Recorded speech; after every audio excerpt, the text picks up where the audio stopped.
Match found.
Dominating.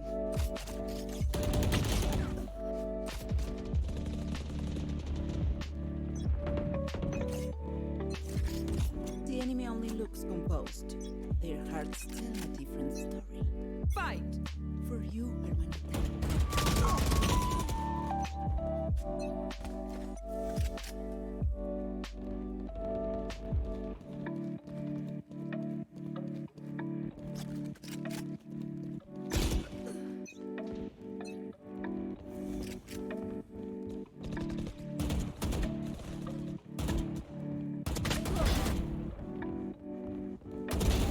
Cypher buried.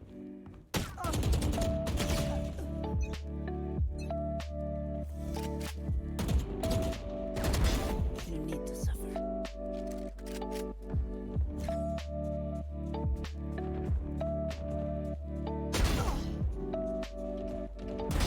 Die.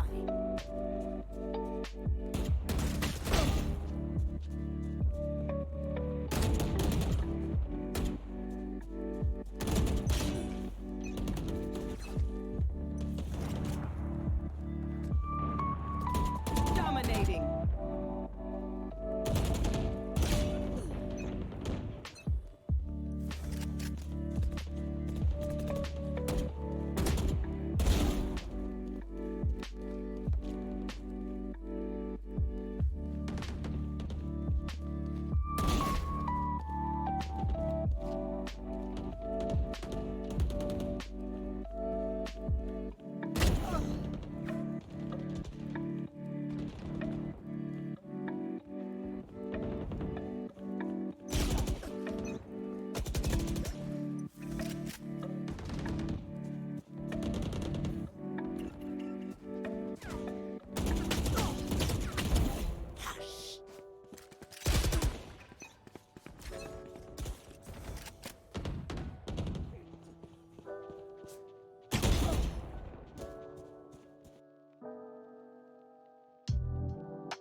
Ladies and gentlemen, welcome back to the AGN Lubbock LAN event. Here we have a phenomenal matchup on Valorant. We are going to be starting off on Bind between Onyx Gaming and Monolithic. I am your host, Skiz, joined alongside my co-host, Nate. How are you today, good sir? I am absolutely lovely. I took a beautiful nap between these matches, and I am so ready to get going tonight. Oh, love that. It sounds like your little break was better than mine. I spent my break watching my fellow Purdue Boilermakers take a fat loss against Notre Dame. So it sounds like you had a little bit better of a break than me, but it doesn't matter because any sort of day we had is just going to get that much better. We have 2 more series of Valorant to go. Again, like I said, we are going to be starting off with Bind, moving on into Breeze for map number 2. And then if it does go to a map 3, I believe we're going to go to Ascent. Yeah, I am super excited to see some Breeze gameplay. Everyone has been banning it out first round. So, getting a chance to watch these players show what they can do on the big map is great. However, though, we were getting into Bind here, starting out with some pretty standard setups, getting Vipers, Havoc, floating Yaru. Dude, please don't play with my heart like this. Please that wouldn't be the play with first my time heart. today. Oh, there it is. I've been scammed all day, man. I just want to see some Yaru game. Well, not this map. I mean, you got to kind of stick with the Rays here for pushing in, especially. I mean, you're starting on the defense, so if you could swing a couple rounds on the attack with that Rays after the halftime, that'd be pretty cheeky. See if you can come up on top of the defense here. But again, a couple Astras, couple Skies, and then the rest are kind of all over the place. Yeah, these are pretty interesting team setups. I said they were fairly standard, but they're a little more different than a lot of pro play that we've been seeing. So I'm interested to see kind of how these two teams are going to work together with themselves and honestly against each other to make these team comps work. Yeah, and we do have Lightning here is the Sova, and I mean, you mentioned the pro play. They do have the VCT championships that are going on right now, and seems like Sova has the clutch gene in him. Mr. Hiko for 100 Thieves, unfortunately, ended up just losing there in the semis. But let's see if Lightning's got the same Sova clutch gene in him today. Oh, I sure hope so. We should see some good gameplay here. I already casted both these guys once today, and they were a lot of fun to cast. So interested to see what goes on. As you can see, Clumsy already making his way down the A short side here, waiting to see this wolf come out, isolate, watching from the other side. Clem not on the Omen this time. He was on Omen when I casted him earlier, so interesting to see him on the Sky. Gonna get out of that just barely. And him and Pluto fighting over it. Clem's going to find the pick on Pluto. Isolates, sees 2 players by. Oh my god, everyone's getting picked off. Switches finds 2. Clumsy finds 1. That was fast. Holy cow. Yeah, we have 4 on the attacking side. Bomb is going down. Spike, rather. I've been playing too much Call of Duty Vanguard Beta this weekend. Lightning coming in with the Sova Dart, getting shocked right away, taken out in sight. Now it's a 1v4. Isolate with the right click, but that is too little too late. Attackers pulling it out right here. Oh yeah, absolutely. And I'm kind of surprised Jansport there. The first round that I watched him play earlier today, he almost dropped an ace, but he was kind of quiet this opening round, and Switches really stepped it up and got that little 3-piece there to really bring him onto site quickly. Coming from that shower side, he showed that he was right here to play, and oh boy, am I excited to watch him go the rest of the game. Oh yeah, I mean it's looking like this could be a series that does go the distance to 3 maps. It's been a bunch of quick games so far from what I've been watching throughout the day, but would love to see a best of 3 series as Shexy is going to be pushing on over here, trying to swing into Hookah. Lightning puts down some shots, got some intel, and now he's backing off. Lightning finds Jansport, which is a huge pick there, and then Shexy's going to refrag onto Havoc, and then Droid trying to get out of Hookah makes his way out. But gets taken by Pluto. Switches finding Lightning, and they're on site for basically free here. 2 defenders left to go, but they are coming from behind, and I don't think any of this team knows that they're coming up behind them. We've got a good little flank coming on here. I mean, they're split out across the map pretty well. Clem and Isolate on their way up. This is going to be a tough retake for Onyx Gaming here in a 2v4 situation. Yeah, for Monolithic, the Sky did pop some intel there, and now it's a 4v1 situation. Clem last alive. A Sheriff in a Dream gets taken out there. You mentioned just the semi-free site pushing on into B, but just winning some fantastic trades. Only dropping one player on the attacking side makes that so much easier. And when you're in a 2v4 with Spike already down, that's a very difficult site to retake. Yeah, especially when both of your players are on that flank. You know, most of the time you kind of want one on each side there, get a little pinch, you know, surprise one of the players that are sitting on site. You know, one's watching maybe CT and they get picked off by the person coming out of hookah or vice versa. So, you know, but we'll be able to see some fun gameplay here. We got some rifles on the board coming out from Onyx. One Bulldog, though, so that's an interesting decision. It looks like they might be bought up a little bit more than they expected. You know, Pluto's going to clear that hookah out, sees no one in there, which is huge, which means they're going to get hookah for relatively free if they decide to take it. Clem's going to find Jan, who's going to turn him off with the deagle in showers. And yeah, that gives a little bit of an alarm. You see the two on the top rotating out, leaving just Havoc over here by the TP, unable to pick up any of them, which is opening up the B side. Just kidding. Looks like Soba's going to be swinging back, and here comes Asta. Isolate, trying to hold down Showers. Here comes a swing with a full A push. They TP'd out. Isolate picking up one. Cannot get the second before the blind coming in. Time to drop back while your teammates are on their way. It didn't quite make it out, though. Pluto's going to find that frag there, and now Onyx Gaming on this, or coming back and making their way onto the scene. Clumsy's going to take down the droid there, and Lightning gets taken down by Pluto for another easy win for the attackers there. Honestly, I expected there to be a little more resistance from Onyx, but they kind of got run over again. Yeah, that was actually really good. I mean, Monolithic able to now pick up each of their weapons here. So switches 5-0, Clumsy 4-0. That really is unfortunate for Isolate because now they're going to have to improvise a little bit here with the eco and giving all of the rifles over to the side of Monolithic. If they go up 4-0 here, then Onyx is going to be in a really big hole. Yeah, for sure. I mean, I will say, though, I watched a couple of times earlier today, Onyx just came in and on all of these weird little thrifty rounds, being able to come in and take that W. Havoc, you could see, making his peek out of hookah, Switches makes her way up towards him. Gonna see pushing into the site here. Droid crouching behind that box. I don't think they know Droid's there. Droid gives a peek. Now Droid knows they're here. Yeah. And and then takes all around. Onyx down to 2 players already. Jan, you know, coming in hot here. Clem's gonna taken down by Clumsy, and it's just one last player for Onyx. Isolate.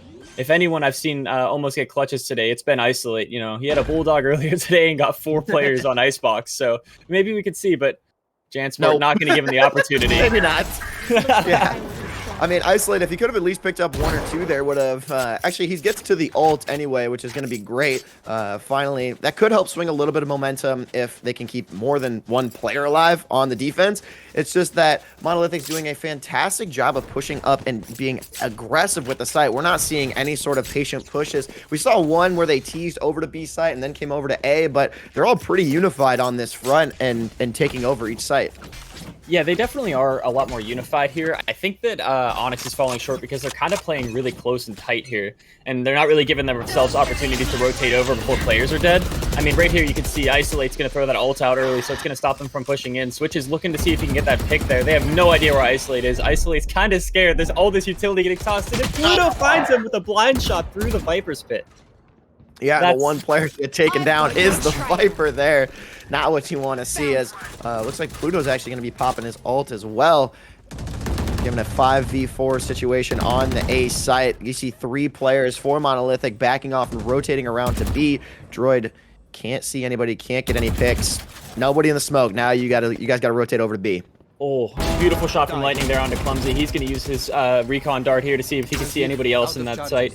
Not going to be able to. The Astra Smoke's kind of going to block him off, so he's just going to rotate to a different spot on site and hope that he can find another pick here. Droid using his Astra Suck underneath Heaven. It looks like Switches actually gets stuck in that in hookah.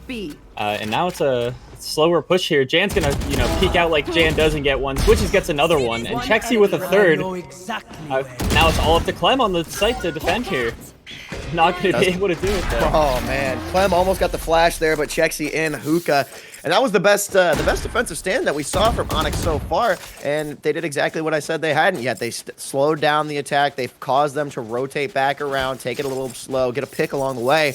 And then they almost had it, but ended up dropping the bag and Isolate their top Slayer right now with only 3, whereas Clumsy and Switches 6 and 7, respectively.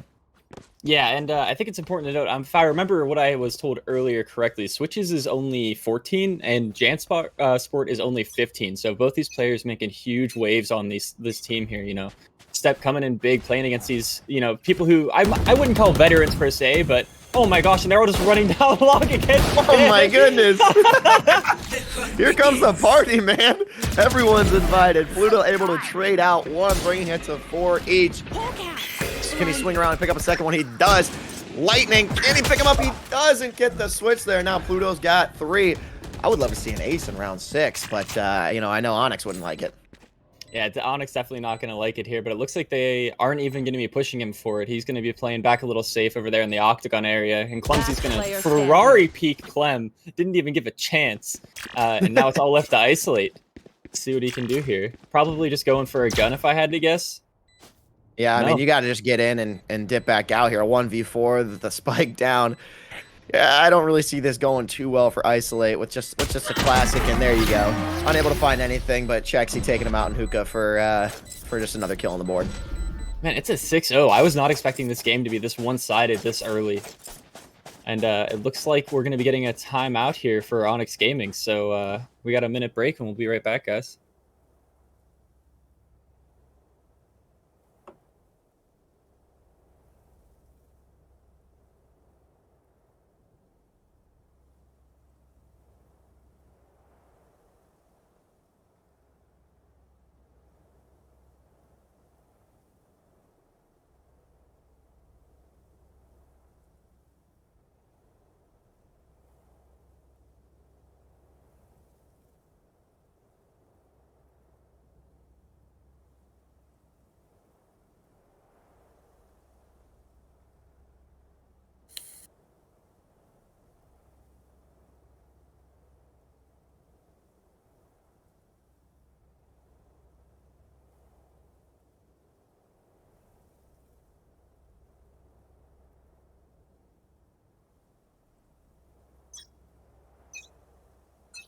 All right, rolling back into it.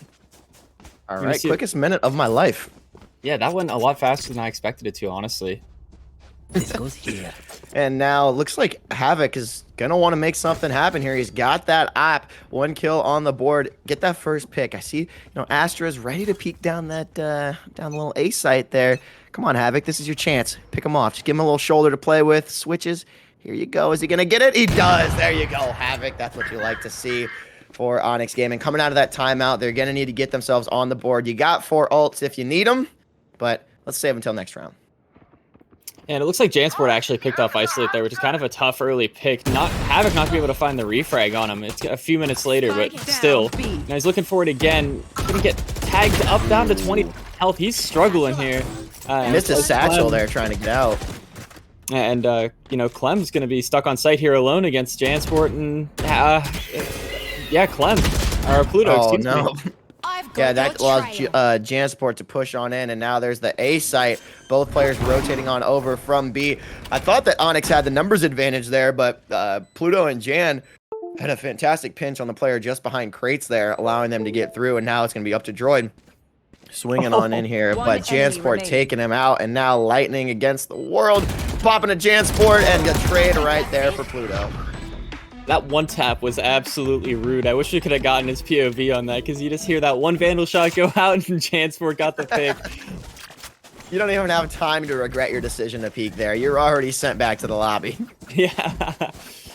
Man, Onyx Gaming struggling, like I said, a lot more than I expected them to. I don't know. What do you think they need to do to kind of find their stride here, bring it back? It's very difficult. I mean, they've tried a good amount of everything. It just seems that Monolithic has these great pushes. It's not really much of a guessing game. They're pulling the same strat, 3 on B, 2 on A each time, and swing out for the first kill. Havoc unable to get anything with the ult there. I would have loved to see that connect, but there you can't. Running shots not going to be it there for Droid as he gets taken down, and you can't even tell him what to do, and they're already taken out. Hey, dude, Lightning with the Bucky, he only found the one. He was super close on the kill on the Cypher there. And Jansport's looking for that last pick on Isolate, who just, poor guy, seems to be last alive every time they go to B. and there's that one tap I was just talking about, man. Like, yeah, This 15-year-old player is just absolutely mental. I wish I had that kind of aim now. Maybe I'd be playing in this LAN. I mean, it seems like a cop-out on our side to just like talk about the aim, but it really is what seems to be the deciding factor here. We've seen multiple of these one taps. Then you got players on Onyx side, like Droid there's trying to run around and strafe shot, but it's not exactly how the sprays work in this sort of game. You got to be able to sit still and keep that composure. So hopefully some of these guys on Onyx can win a couple gunfights here. I've seen Monolithic come back from down numbers advantage, but you haven't put Monolithic in a situation where they've had to clutch a 2v4 or a 1v3 or anything like that. So if you can get the aggressive kills early, then maybe you're going to have a chance to win a couple rounds here. Yeah, for sure. And it looks like this push from Monolithic's gonna be a lot slower this time. You know, Havoc kind of getting the hold there. It's letting Onyx make their way over onto site. You know, got a lot more numbers. And Isolate finds Pluto and Havoc with a missed op shot. And Jansport with a missed shot too. It's a couple of missed shots this round here. It could be the deciding factor here. Everyone's out of ammo. Oh no! Oh, there it is. Jan's gonna find 2 here. 30 health left. Looking for Droid. Maybe Havoc around the corner here. It gets Droid. Jan picked up 3 there. Enemy remaining. Oh, and we're Gets taken out there by Havoc. Jan really turned the tide there. Now it's a 1v1 situation. Havoc with the ops. Gotta keep his range here. Knows where the spike is. Now Shexy's gonna try and swing around. Be a little bit careful, a little quiet. Havoc's gonna be a guessing game, and Shexy's gonna get him when Havoc's looking the other way. That's such a difficult spot to be in for the defender. Man, that Valorant timing coming full scale there, you know? Onyx had their first chance at getting their round, and that timing just kind of threw it off for the whole rest of the round. And, you know, now we're down 9-0 in the first half, which is a really unfortunate, not lead, or which is really unfortunate. I can't find the word. Deficit. Deficit, thank you. Hey, wow. I like the not lead. I mean, that technically works. Hey, it's close enough. Yeah, it's fair. It's just not good English. I mean, it wouldn't do very well on an English test. We'll say that much. Yeah. So I talked about in the beginning there how Havoc, the Raze play would be really great coming out on the attacking side if they weren't down by too much. But now I think that starting off 9-0, a 3-piece there. Havoc and Droid, maybe they can get themselves on the board here. They're going to have to try and swing 3 now. And as I was saying, they're still going to be in quite a deficit going into that second half. So anything you could scrape together here, maybe this can start some momentum. Yeah, I'm hoping it does, honestly, because, you know, I've seen Onyx, you know, I've seen them play so far. They're really a good team. And, you know, this is their first round out of the 10 they've played. So it's going to be a tough one to come back. But, you know, as I said, this was a thrifty round. I said it earlier. They seem to do really well on their rounds where they save. I mean, we got 2 beautiful Deagle headshots that round. We got the judge plays in hookah. So, you know, maybe we've got a chance here. Bring it back, you know, get those last 3 rounds and bring it around for attack.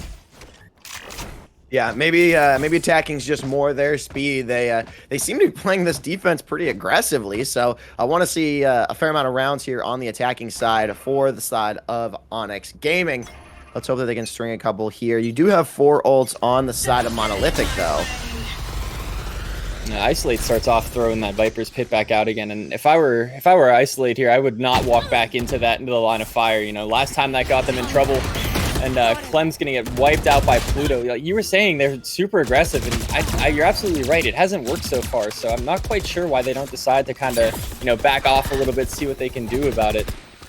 And yeah, the best round they had was last round where they played super passively. 1 enemy remaining. Yeah, because like they were trying to fight them there in short and bathroom or in showers, and they just got absolutely creamed. Like, and Droid's gonna get 1, but Jan just with another 3-piece on the round finishes it off for Monolithic. Yeah, no, I know this is just a spectator thing, but I love when the lasers are pointing straight into the window. You see 2 or 3, and then he's about to peek. You're sitting here watching like, no, don't peek. Don't peek. You're dead, man. But obviously the players don't know these line of sights. It's just a spectator thing. I always get a kick out of it on the caster side.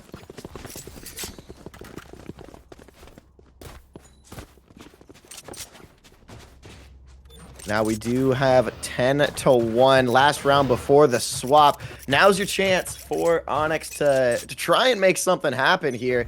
4 ults on Monolithic's team. They're popping 1 already for that Astra. Cutting off there on the B site. Jansport getting the op right there on Havoc, though. Going to be a 4-4 matchup.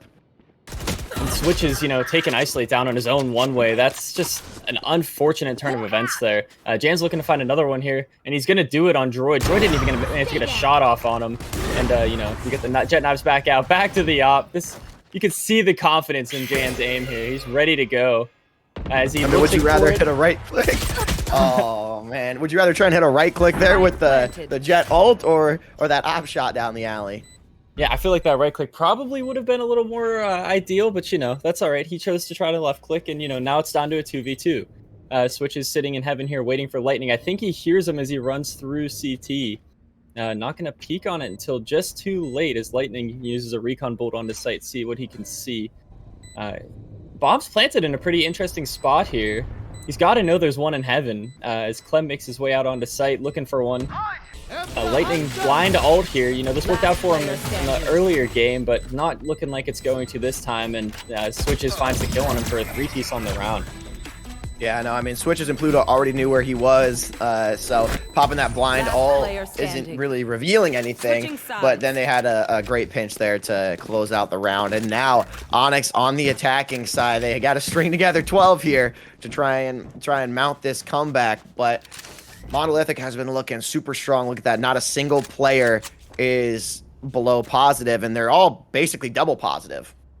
Yeah, man, that's almost everyone has a 2 KD. That's actually wild. And, Jansport, man, he's my favorite player of this LAN so far. Dude is playing like an absolute maniac. I mean, having him and Pluto on any sort of wombo combo on the map, you're not going to take down both of them. Maybe you're lucky to take down one of them, but there's no shot they're dropping those trades.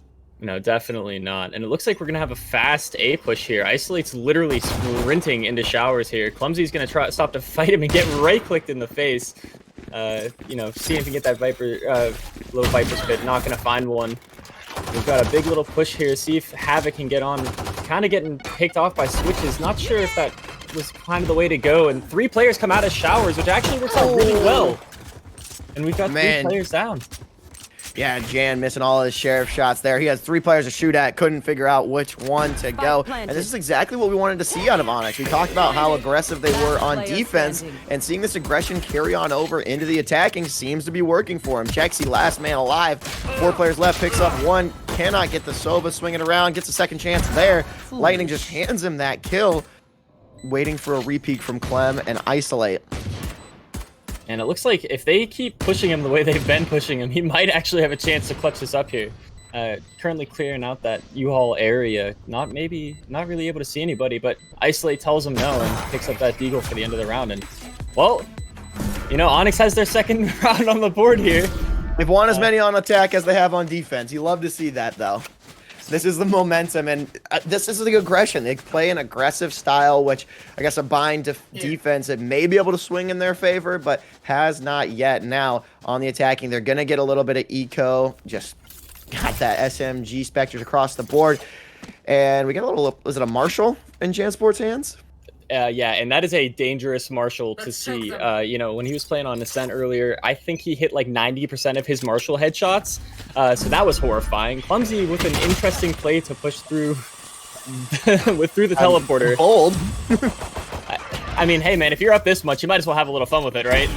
Yeah, exactly. I mean, y'all playing together on a LAN event for the first time. Might as well see what works and what doesn't. But I don't think that was necessarily the best strat. And we do have Jan here, eyeing down Hookah, gonna be rotating around as Spike's going down on A. Yeah, Droid's gonna get that spike down. He's looking for anyone else on the site, and it's just gonna be Jan and their Cypher left over here to see what they can do about this. And yeah, see, there we go. There's that headshot I was telling you about. Oh, that's dirty. Yeah, it's nasty. He just doesn't miss, and I don't think he's on toggle either. I think he's on hold. But Lightning's going to shut him down. And Chexy getting some shots off on Isolate. He might be able to find the pick here, but all 3 players from Onyx are looking at him. Shock Dart goes in and actually picks him off. Beautiful Shock Dart from Lightning. They played that a little better because last round they ended up peeking him 1 by 1 and they didn't all swing together, but that time they just let the Shock Dart take care of him, play a little passive, realize we got the spike down. We don't need to be aggressive here. Yeah, especially whenever you go ahead and buy those Spectres and those, rifles on that round, you need to make sure you save those because when you're down, 11-2, now 11-3, every piece of econ counts. So, We see you got Clem there going all out here with the Vandal. So got a couple Vandals and a couple Spectres. Gonna have to keep the range. Jansport got the Phantom now in his hands. And let's see what kind of work he can put in with this Phantom here. They're pushing down A short here as all of Onyx Gaming makes their way onto B. Nothing behind them to make sure that they can stop any type of flank, and looks like two flankers. Chexy with the spray through the smoke to kill Havoc. That's super unfortunate for Havoc. But switches here. Finds Isolate on the flank, and Jansport's gonna find one too. Droid trading him out quickly, and now, you know, it's a 2v3 here. Switches and Droid fighting it out. Lightning gonna find Pluto, and it looks like, you know, 2 bullets left. He's gonna take a second breathe in a 2v2 situation here, but Switches beautiful shot on the Droid, and it's left up to Lightning here to win his team this round. Yeah. Now in a 1v2 situation, Clumsy has the angle. Lightning and Droid were not able to swing it. They had a 2v4 there, brought it down to a 2v2, and after Droid finally got taken down by the other Astra, that is what sealed the deal. The Astra they were chasing each other for a while there. I think it was Switches on Droid, and now Switches was able to close it out. So right now we are in match point. Again, ladies and gentlemen, I am Skids. This is Nate co-casting with me. Let's see if they can close it out here. If Onyx can maybe string it around, or if Monolithic's just gonna pop this Cypher ult and call it a day. Well, I mean, we get the ult here out of the sky. That's a big one. That's going to tell them how many players are on site. At least tells them that there are 3 players here. So Havoc, you know, trying to get in there, but Clumsy's absolutely not going to let him have it. Lightning trading out Jansport though. Droid ending up with 6 health out of this gunfight, and Pluto, man, he's just aggressive as life can be. Gets 2 of them, but Lightning with the good shock dart. I love that. I love that toy gun Spectre there as Clem is rotating back out. He does get the pick on Switches, traded out by Chexy, and now Chexy and Clumsy against Isolate. Another round where Isolate's the last alive, man. Yeah, you know what? Isolate knows what he's doing to either bait his team or stay alive, and I'm not quite sure which one it is. I think it's working. Whatever he's doing. He might have a chance here. Oh, and that is gonna be it there. Monolithic closing it out, 13-3 on Onyx Gaming. It took them a little bit of time there to get something going, dropping 11 rounds in the first half. Able to pick up 2 there in the second half, but not enough. Look at this scoreboard right now. I mean, Jansport's over at the top, and then besides Lightning in second, it's all Monolithic. Yeah, that's a tough game. So we're gonna go ahead. We're gonna take a quick 2-minute break while they get the next map ready. We'll see you guys right after that break.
Monolithic taking that first round 13-3. Quite a performance, quite an onslaught by the guys on Monolithic. I am your host, Skids, joined alongside my partner, Nate. Let's bring him on in here. How do you expect the second map to go? Do you think Onyx is going to put up a little bit more of a fight now that we're switching to Breeze?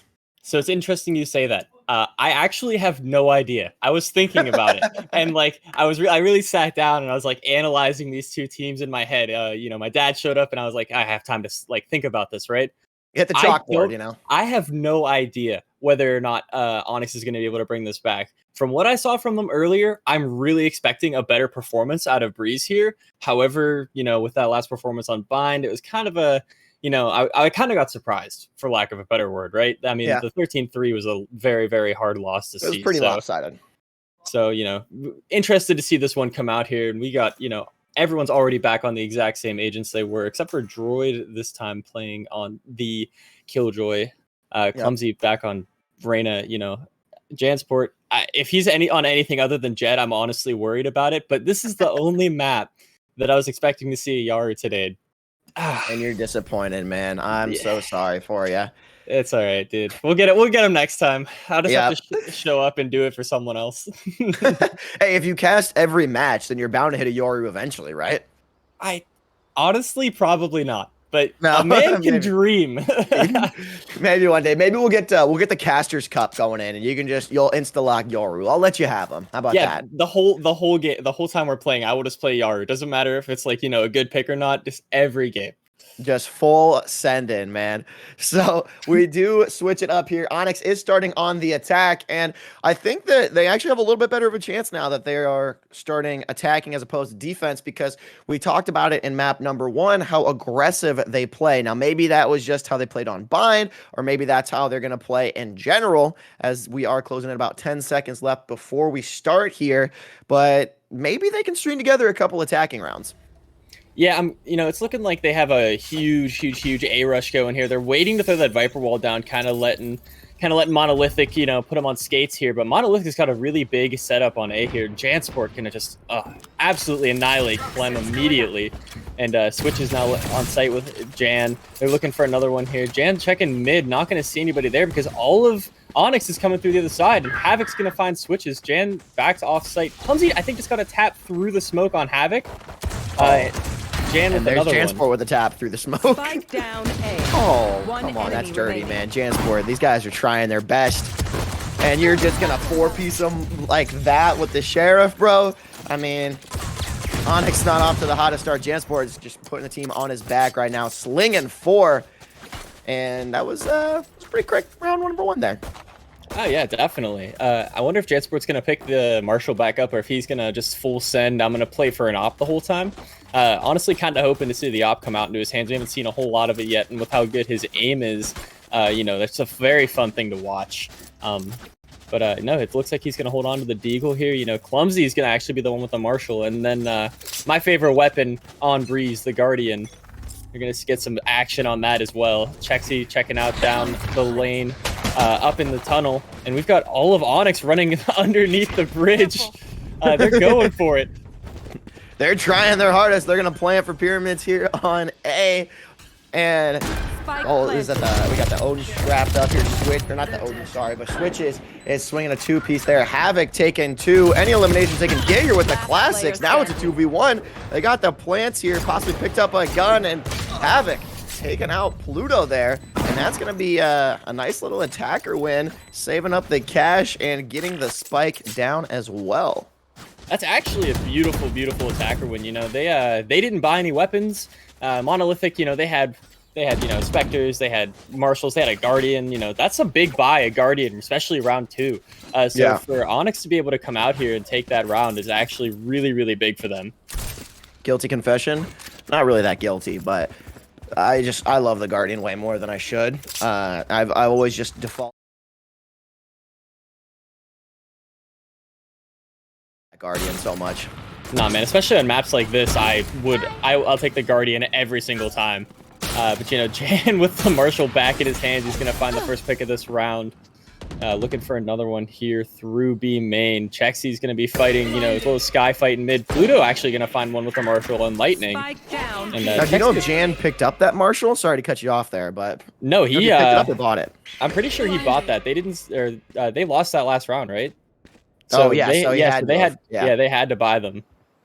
Interesting. So he's not going to be full sending the op right away, but the op's baby brother, the Marshall.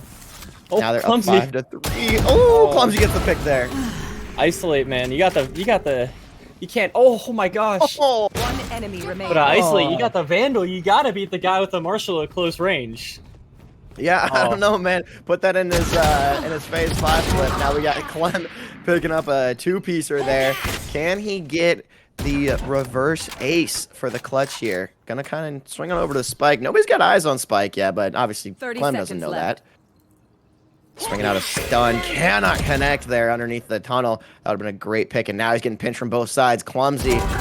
Now's where you're going to pop out a second stun over. Oh. Cannot get Chexy. That was so close, man. Chexy with 19 health left. He just needed to put one more bullet into him. And he has a fair 1v1 against Switches. You know, Switches may be full health, but that's all right. You know, it's a 1v1 regardless from a really hefty 5v1 there.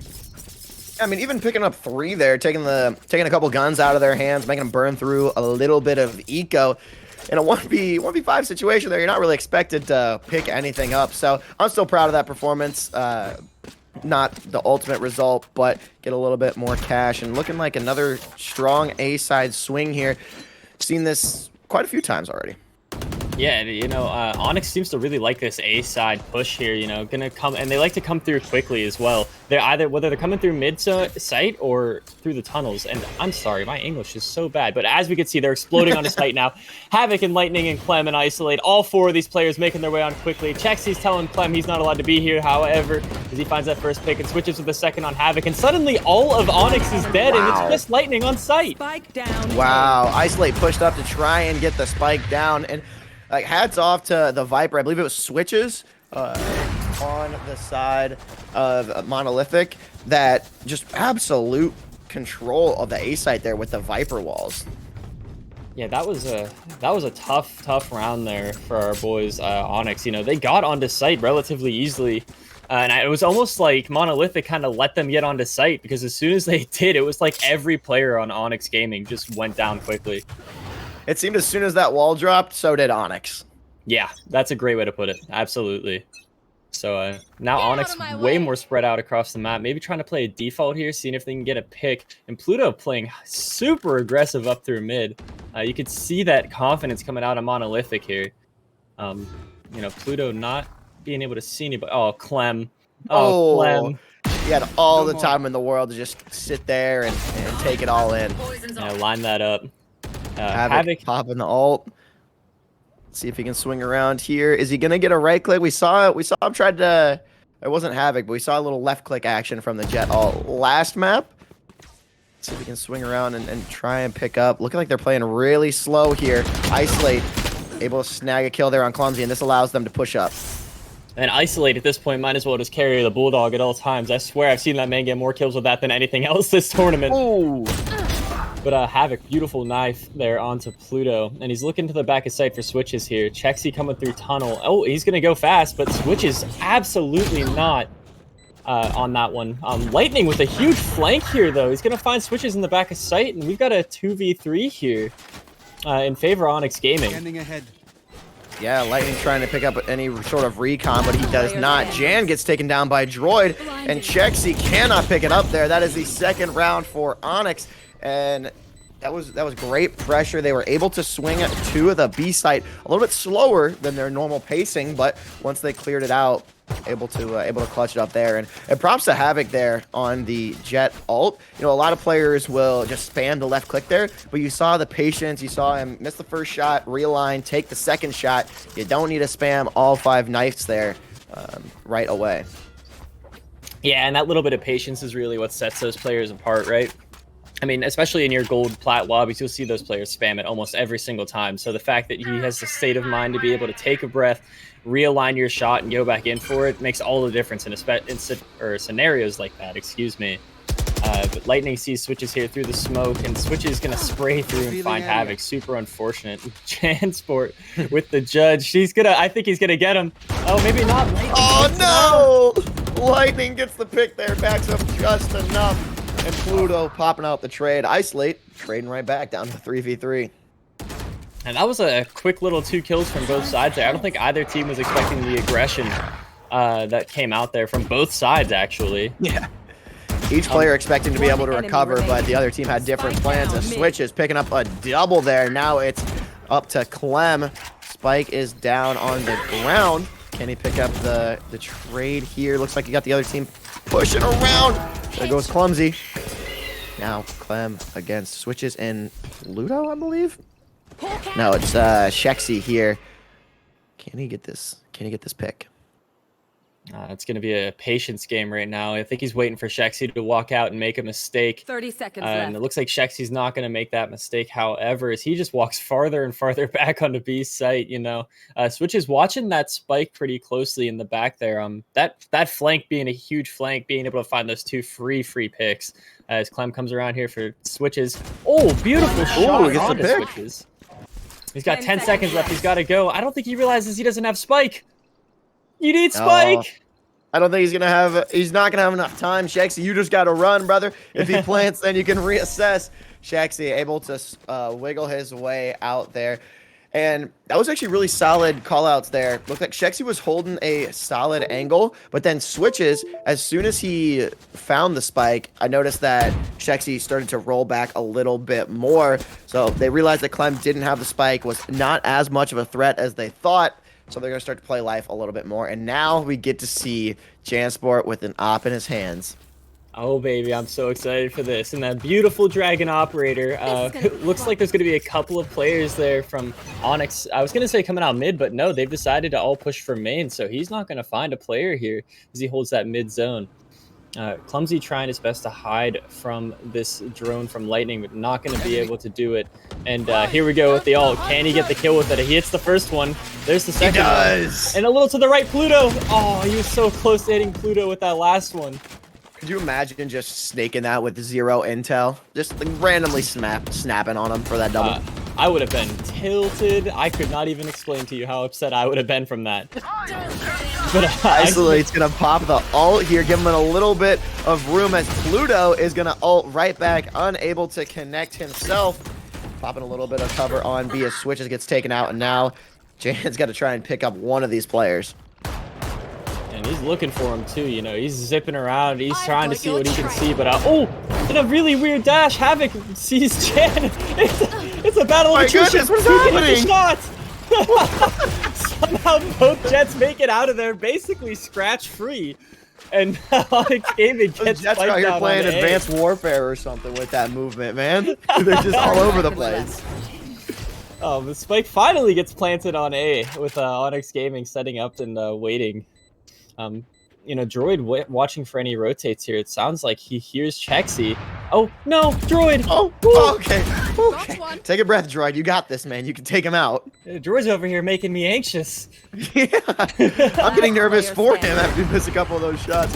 Havoc and Clem cleaning up work, and we do have 3 rounds for Onyx here. They're looking solid. I think they just needed to get that attacking side first.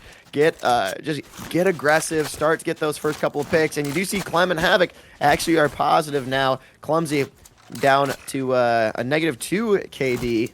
Not as big a slaying power for Monolithic this time.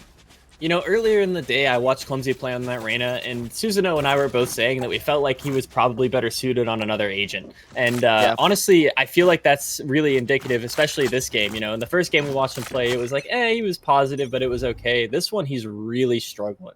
I feel like, honestly, unironically, a Yaru might have been a better pick. As Havoc finds the pick on Chexy here and hits Jan. Oh my goodness. Ooh, laying the shots off. Easy 2 picks here out mid. And this is going to give Onyx almost all of B for free. Yeah, oh my gosh, all that's left is the Reyna. Clumsy. 5v1 here. Clumsy, prove me wrong. Come on, Havoc, it's all you with the jump shot around, trying to put it in his highlight reel. Cannot hit one of the shots. And look at Lightning coming for the cleanup. Able to get the spike down as well. Man, Jansport, 2 rounds in a row, drops an op, and then also burns his ult. So burning his eco and his ult back to back. Now it's a tie ball game. Yeah, and I always said I wasn't sure what the heck how was gonna happen this game, right? I am super excited that we're tied up here, 8 rounds in at 4-4. Yeah, I just love to see Onyx actually stringing something together, a little bit more competition, and their confidence is back. You know, you start to push everything on Bind like they did last map. They're losing gunfights. They're out of positioning. You could start to play a little bit more cautious, you know, maybe take a different approach into game number 2. But, oh, as I say that, Havoc ends up just missing the straightaway shot on the dog, but that's okay. But this time they're playing together, they're getting their picks, and they're playing super well. They're isolating Jansport, taking him down, neutralizing. And now they're going to try and push up into A site with the Viper wall blocking half of it. Yeah, and Switches is going to spray that, typical plant spot. He's going to get a couple of tags in, but it's not going to find the kill. But Chexy, however, is going to find that pick on Isolate. And then Switches with an easy 2-piece out B main there. Clumsy's going to find Havoc, and finally it is up to my man Droid on the KJ. What can he do with it? Unfortunately, not a lot. As Switches takes a nice big 3-piece on that round. I feel like I need to stop talking, man. I am just cast your cursing out the wazoo. It's only been a map and a half, and I just absolutely destroyed Onyx there with saying they were doing well. Next thing you know, they get flawless right back. Yeah, and it was like the whole thing about that wasn't like slow, oh, we're slowly pushing, getting one pick at a time flawless. I mean, Switches just absolutely ate Onyx till they pushed onto the B site there, and there was not much they could do to stop it. Yeah, no. Switches said this is my round. You guys get back in your place, back up. You're getting a little too many rounds here. Let's take this back. So, Switches over at 11-7. Chexy's got the op this time now, not Jan. So let's see if Chexy can pick up something. Ooh, Chexy with the op. I'm pretty sure he had it earlier too, and I'm excited to see if he can get some easy little picks here. He's watching up mid here, I think. No, he's not. Oh, Jan gonna find lightning. Oh, you guys gotta watch that spot there. It's such an easy spot for someone to walk up on. That you can't let that pick happen.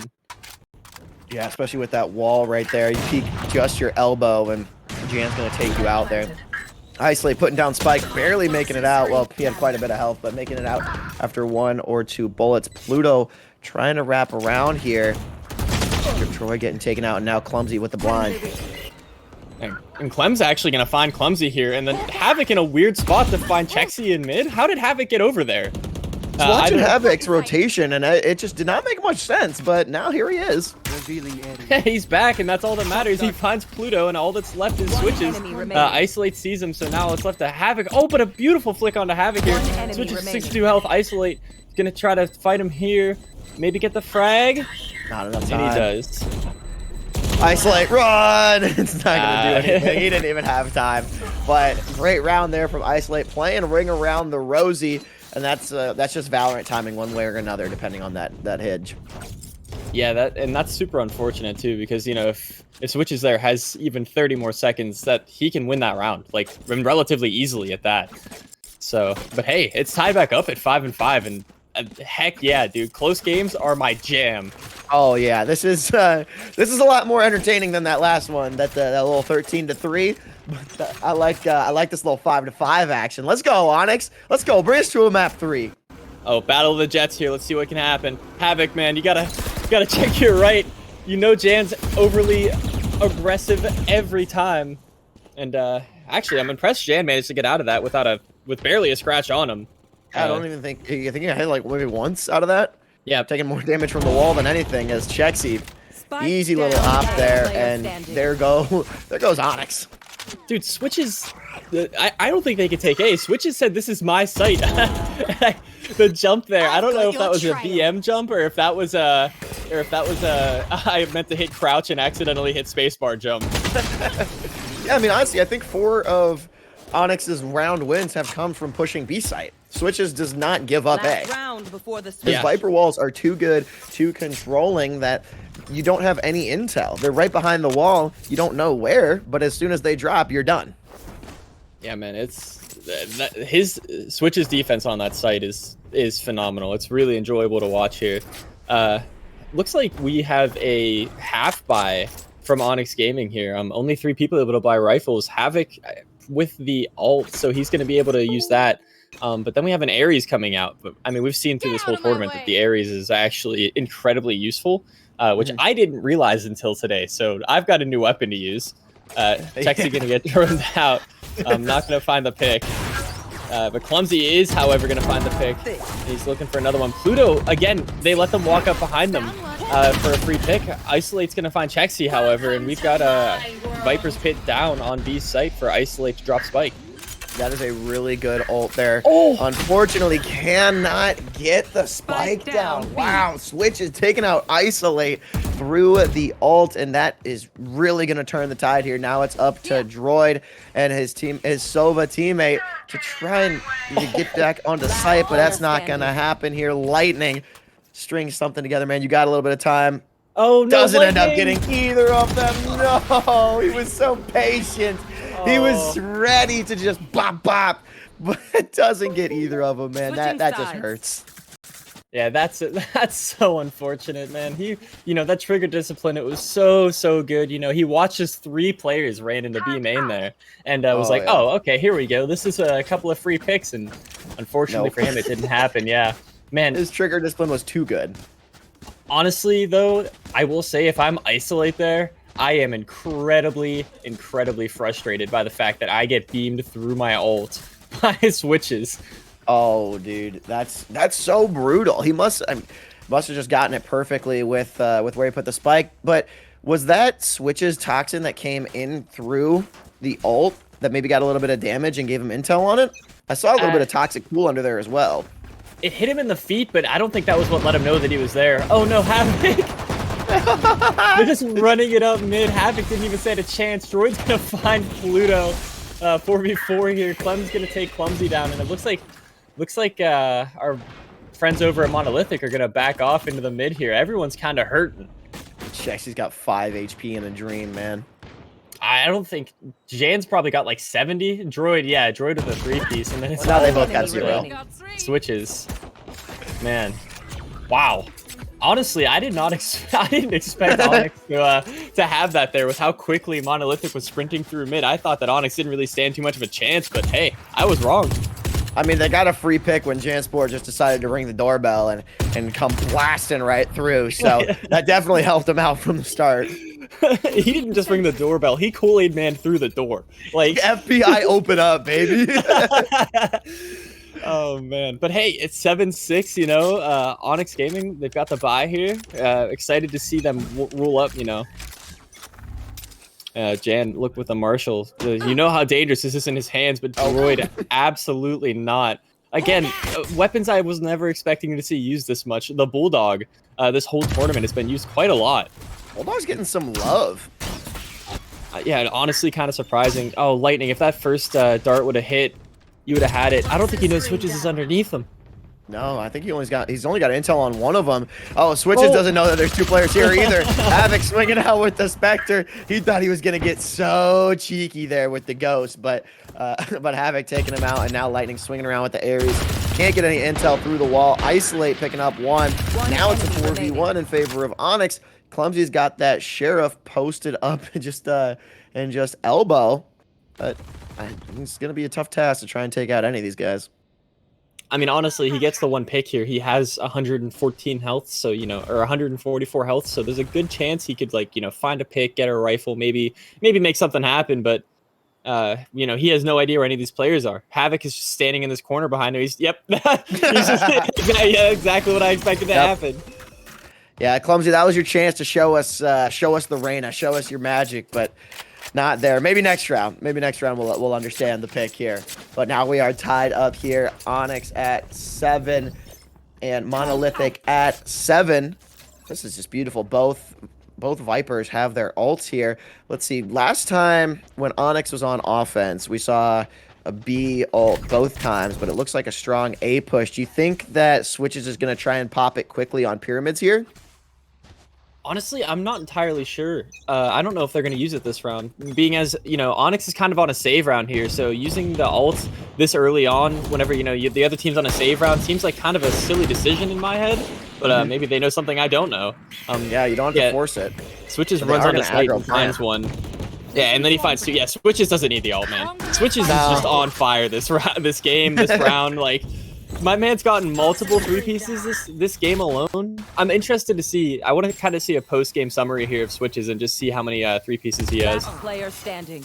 I mean, And there's 4 for the round, man. That was all right. So no ult needed. Now they're gonna have plenty of eco, and they have plenty of guns, so they don't even have to buy too much. They're saving up. Everyone's got full shields with 2K, 1,500 to spare, and this is a full buy, a full send here for Onyx. see, now's the time where if you're going to use that ult Switches, it's time for you to pull it out. Both teams are on a full buy here, except for Clem having a Bulldog. But I mean, honestly, at this point, the Bulldog might as well be a full buy with how much it's getting used. I don't know, man. I might count the Guardian, but the Bulldog's pushing it.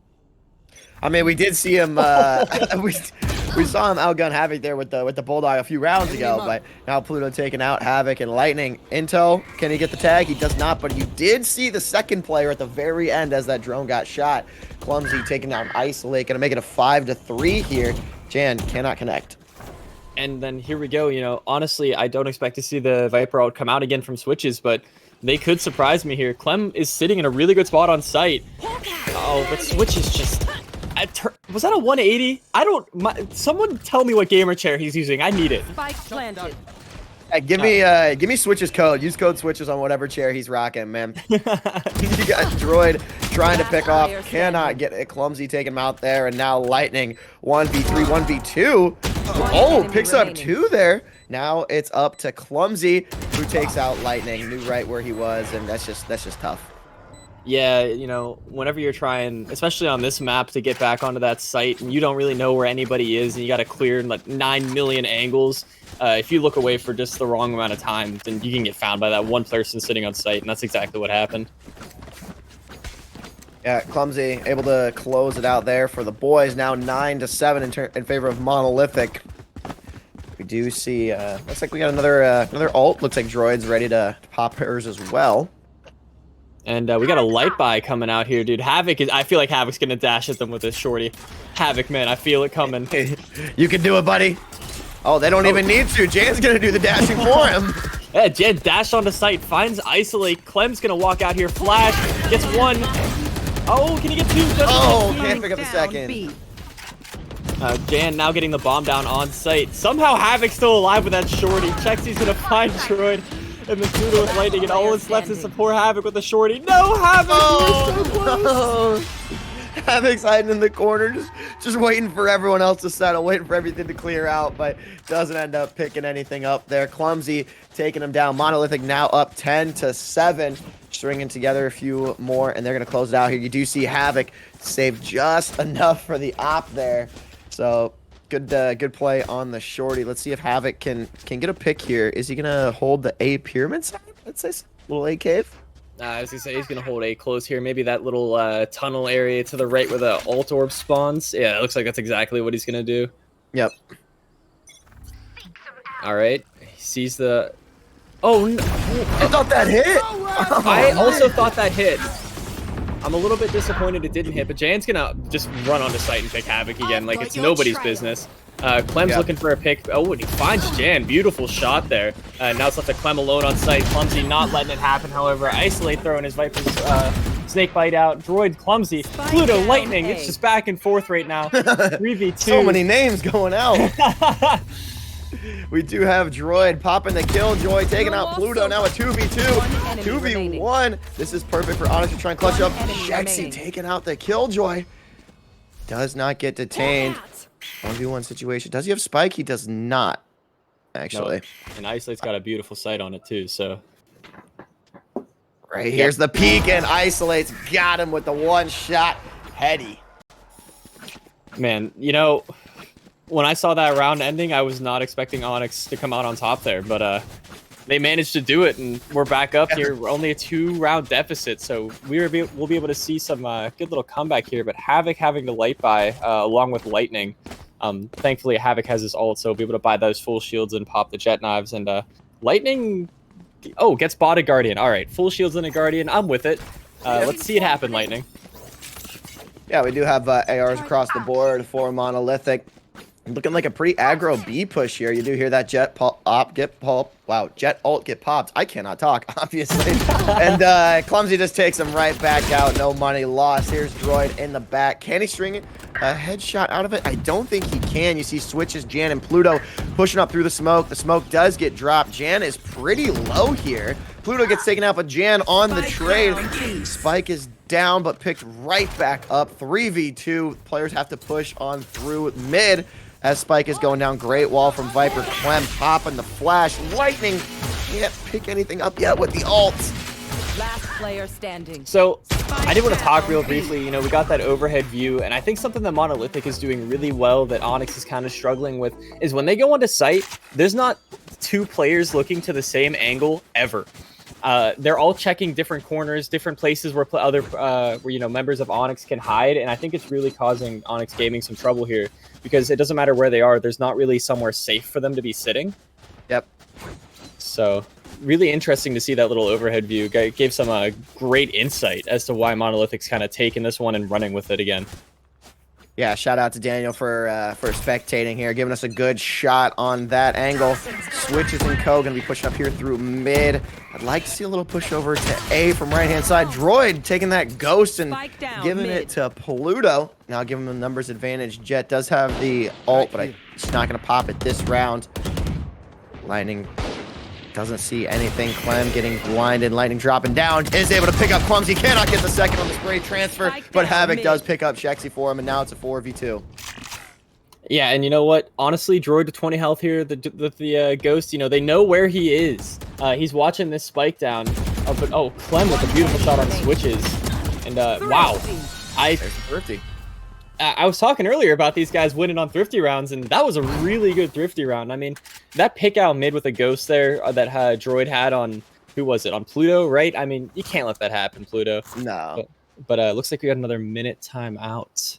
So what do you think here? Do you think Onyx has a chance to bring it back in?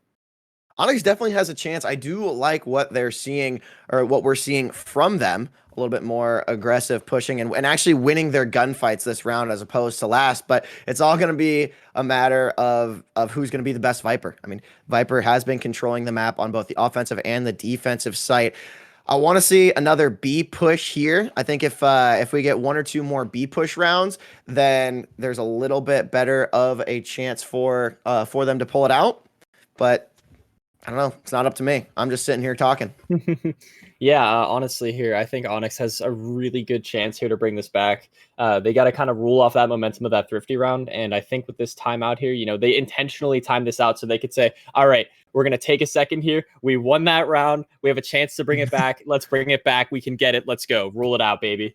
We won. Breathe. Calm down. We got this. We can do this. Yeah. Oh, and it looks like Monolithic is on a save round too. So this is actually huge for Onyx Gaming. Yeah, Onyx string this round in, get 10-11. That would be that'd be even better for them now. Let's see, here is the round. I thought the round was already starting. I didn't realize we were still in the buy phase, so I got a little bit too excited. But now the buy phase is over and we're starting the round as we do have Isolate over there on A site holding Pyramid. Not really seeing anything. Havoc trying to gather intel. Clem as well. You do see a couple pushing over towards the B site, but it's flooded with Killjoy traps. And Clem, oh man, Clem finds two. Can he find the third? No, Clumsy's gonna take him out. Oh man.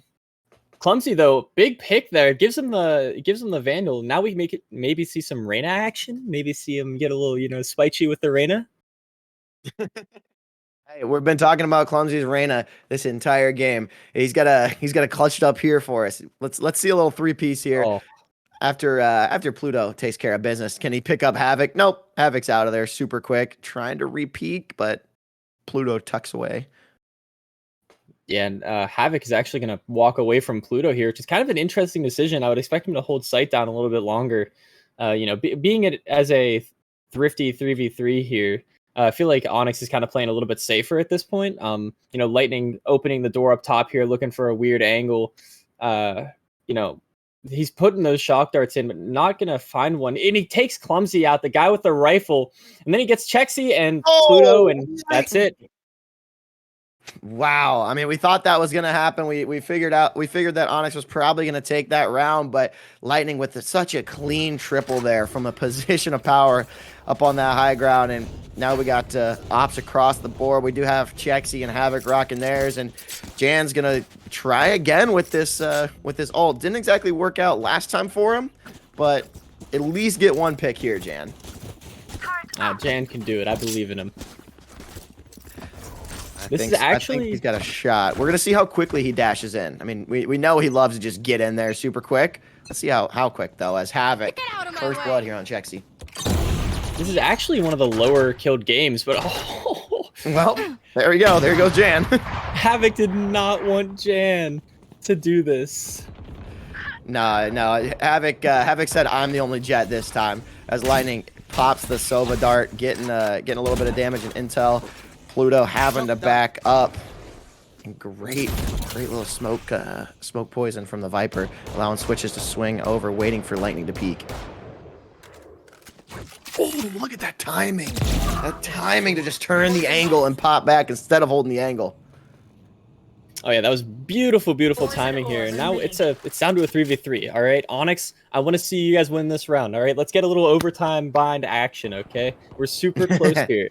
All right, Droid holding down B basically on his own. He has no idea that all of Monolithic is there, but that little jump piece going to show it off, and he's going to toss down the Killjoy ultimate to stop him from coming on. Havoc's going to find a pick on switches here, and the line coming out, but Droid, man, what a beautiful defense there. Havoc with the op in his hands was kind of perfect. Yeah, burning, allowing Havoc to get that pick there on Jan, burning through that Jet's ult. And the Killjoy ult wasn't exactly needed, but I do like the play there from Droid, taking site control. You know everyone's over there, so you can try and push them off, and with time running low, it all just starts to make sense there as they do pick it up. But who's going to win these next 2 rounds here? I don't know. I think we got a light buy here coming out of Monolithic. So hopefully, let's see what we can do here. And I think we actually have a technical pause right now. Yeah, we do have a technical pause. So this gives you more time to elaborate on who you think's going to win these rounds. Look at that. See, they just wanted your analysis is all. This is perfect. All right, gentlemen. Okay, so Jansport this game actually has not had his team in the backpack, which I think is the biggest change going into this. In all the games that we've watched so far, he's kind of, tossed the team in the backpack. There's been some standout players. However, refresh stream. Are we good? A little stream refresh here. Oh. Anyway, Nazis out here, you're tweaking me, man. You're tweaking me. I'm sorry, they threw me off. All right, the production team's throwing me off today. No, production team is flawless. But no, legitimately though, Jan has had his whole team in the backpack for almost every game that we've seen. Obviously, a couple of players have stepped up in a couple of key moments that have really, brought the team together as a whole. But this one, I'm pretty sure he's barely positive, right? He's only 13 and 13. Yeah, I mean, we definitely have a lot more even KDs across the board than everyone being double positive from on on one side of the ball game here with Monolithic. But so yeah, I mean, and I think that the fact that Jan is struggling a little more on this map is allowing for Onyx to kind of take the lead and stop them from pushing onto site. Both these Vipers as well. I mean, excellent gameplay from both of them. They're shutting down pushes. They're making sure that their players can get onto site here with relative ease. Obviously, it doesn't always work out, but I think that this so far out of the whole tournament has probably been the most perfect play that we've seen from both teams, other than a couple of maybe missed shots here and there. But you're on LAN. You're going to miss a shot or two because you're a little jittery. Yeah, a little jittery, a little nervous. I will say that Jet hasn't been as big of a factor as I expected her to be on this map. Both Jets have been neutralized pretty well here, oftentimes by each other. But I mean, you see Jan trying to dash in to find 5 guys right there, or Havoc trying to dash on out but not making it. But it really has come down to the Viper plays on both agents. And I sound like a broken record. I've been saying it all day long, but or all round long. Isolate and Viper for who is it? I believe it's I'm just completely blanking on who the Viper is on the other team, but they have been total map control, allowing for rotations and safe movement, really. Yeah, definitely. And honestly, you know, last round we saw Havoc pick up that 3-piece with the op. I think that he finally realized that the dashing in like a maniac Korean jet plays aren't exactly working on Breeze.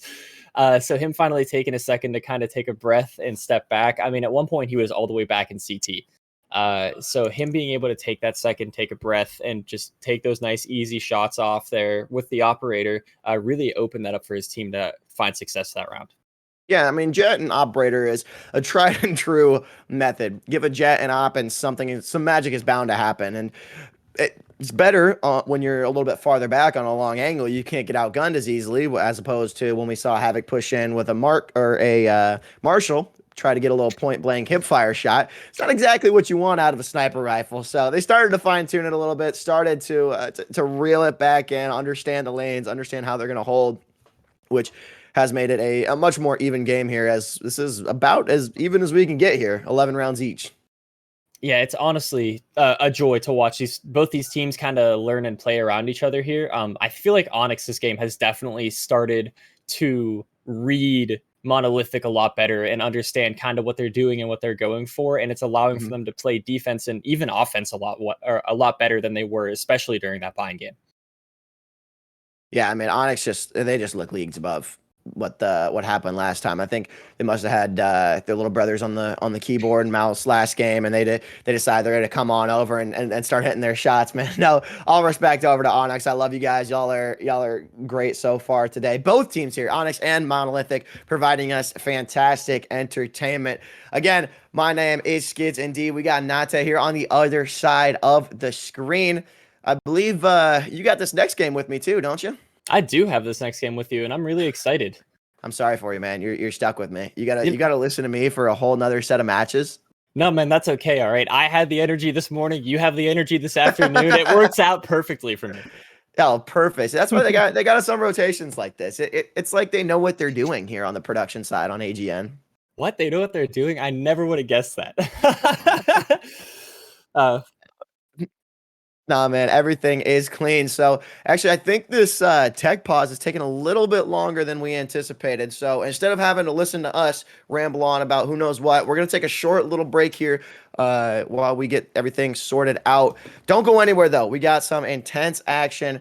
Whoever's going to win these next 2 rounds is going to end up taking it home. Stay tuned. We'll be right back.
Logging in Discord.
All right. Sorry, everyone, for the delay, but at least we got to see the greatest banquet in Valorant history, featuring 4 of the cutest animals that I honestly didn't even know were on this map. So, honestly, we got something positive out of it. We got to learn more about Breeze as a whole. It looks like something out of a little Dr. Seuss book, honestly.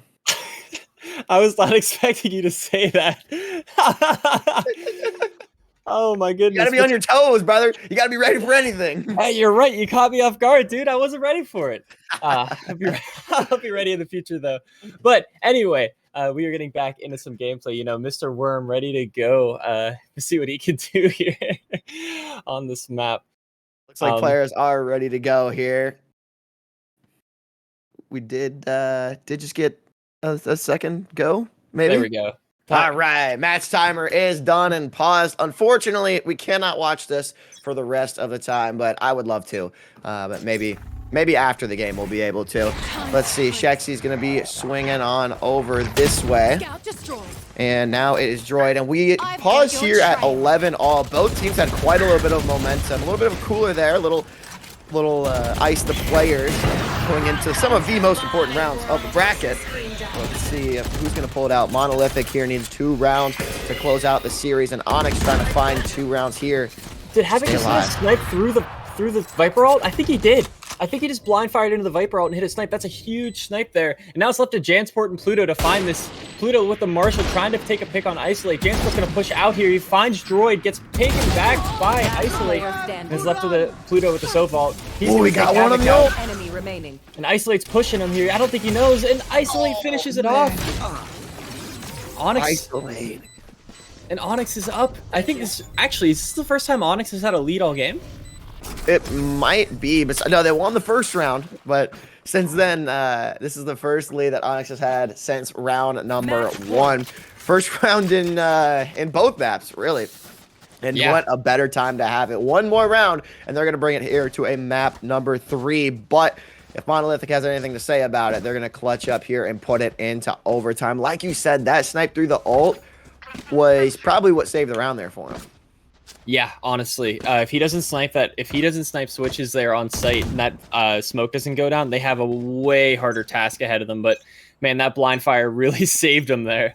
And it looks like we're going for another A push here, which is kind of an interesting decision. Jansport doing what Jansport does, running onto site like a maniac. He already finds Clem, and there's a lot of Viper utility down here. Switch is looking for Isolate. He does pick him up, and Monolithic's up here with a 2-man advantage.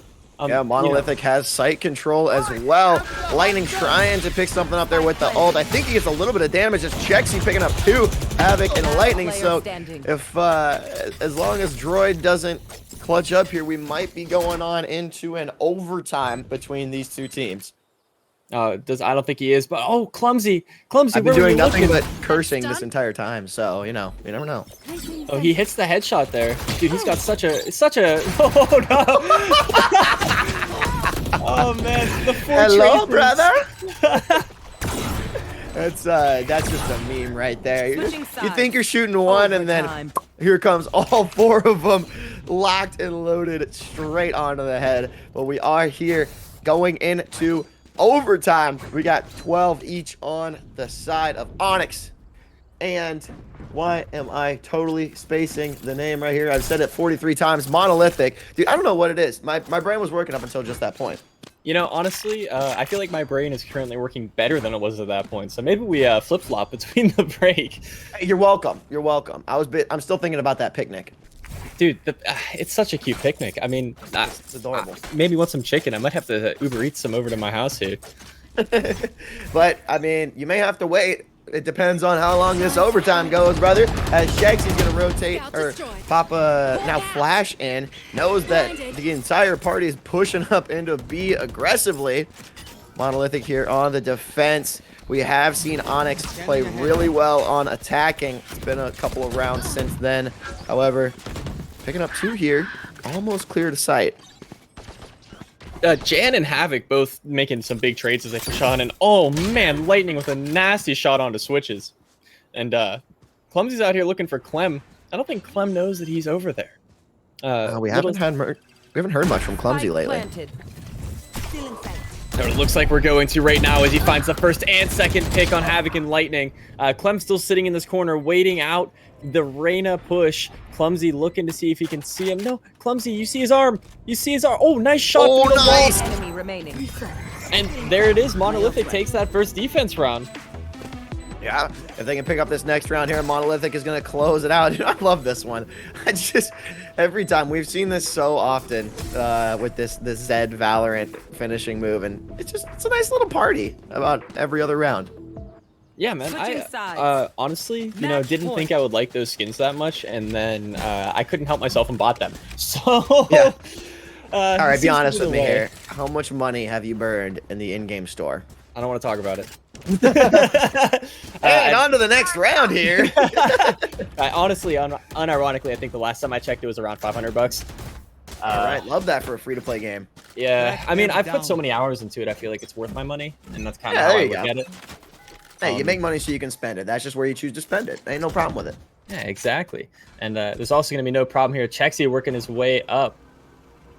He's going to be walking up here, maybe finding Lightning up here. Lightning not going to get... Oh, actually hits the shock dart, excuse me, and switches right under Heaven out mid. There's a couple of players looking for it. Clem's going to find Pluto here, and Lightning playing very slow, waiting. But Clumsy, where was Clumsy to take Droid out? I'm not sure, but he found a way to sling it. Now we do have Monolithic at a numbers advantage. Lightning's going to find 2 players here. Switches, tries to peek him with the elbow, and now looks like he's going to have a little bit of help. Clem picking up Jansport. Lightning does have a teammate behind him now, but Switches is going to put down the spike as Shexy gets taken out. 2v3, Spike is down. All 3 players are in arches. Now Onyx has to clutch up here. It's clutch or kick time for Onyx Gaming. And Switches is actually looking like he's in a kind of tough spot here with those with those snake bites around him. But it's Clumsy with the ult here. See if Clumsy can make something happen. He cannot.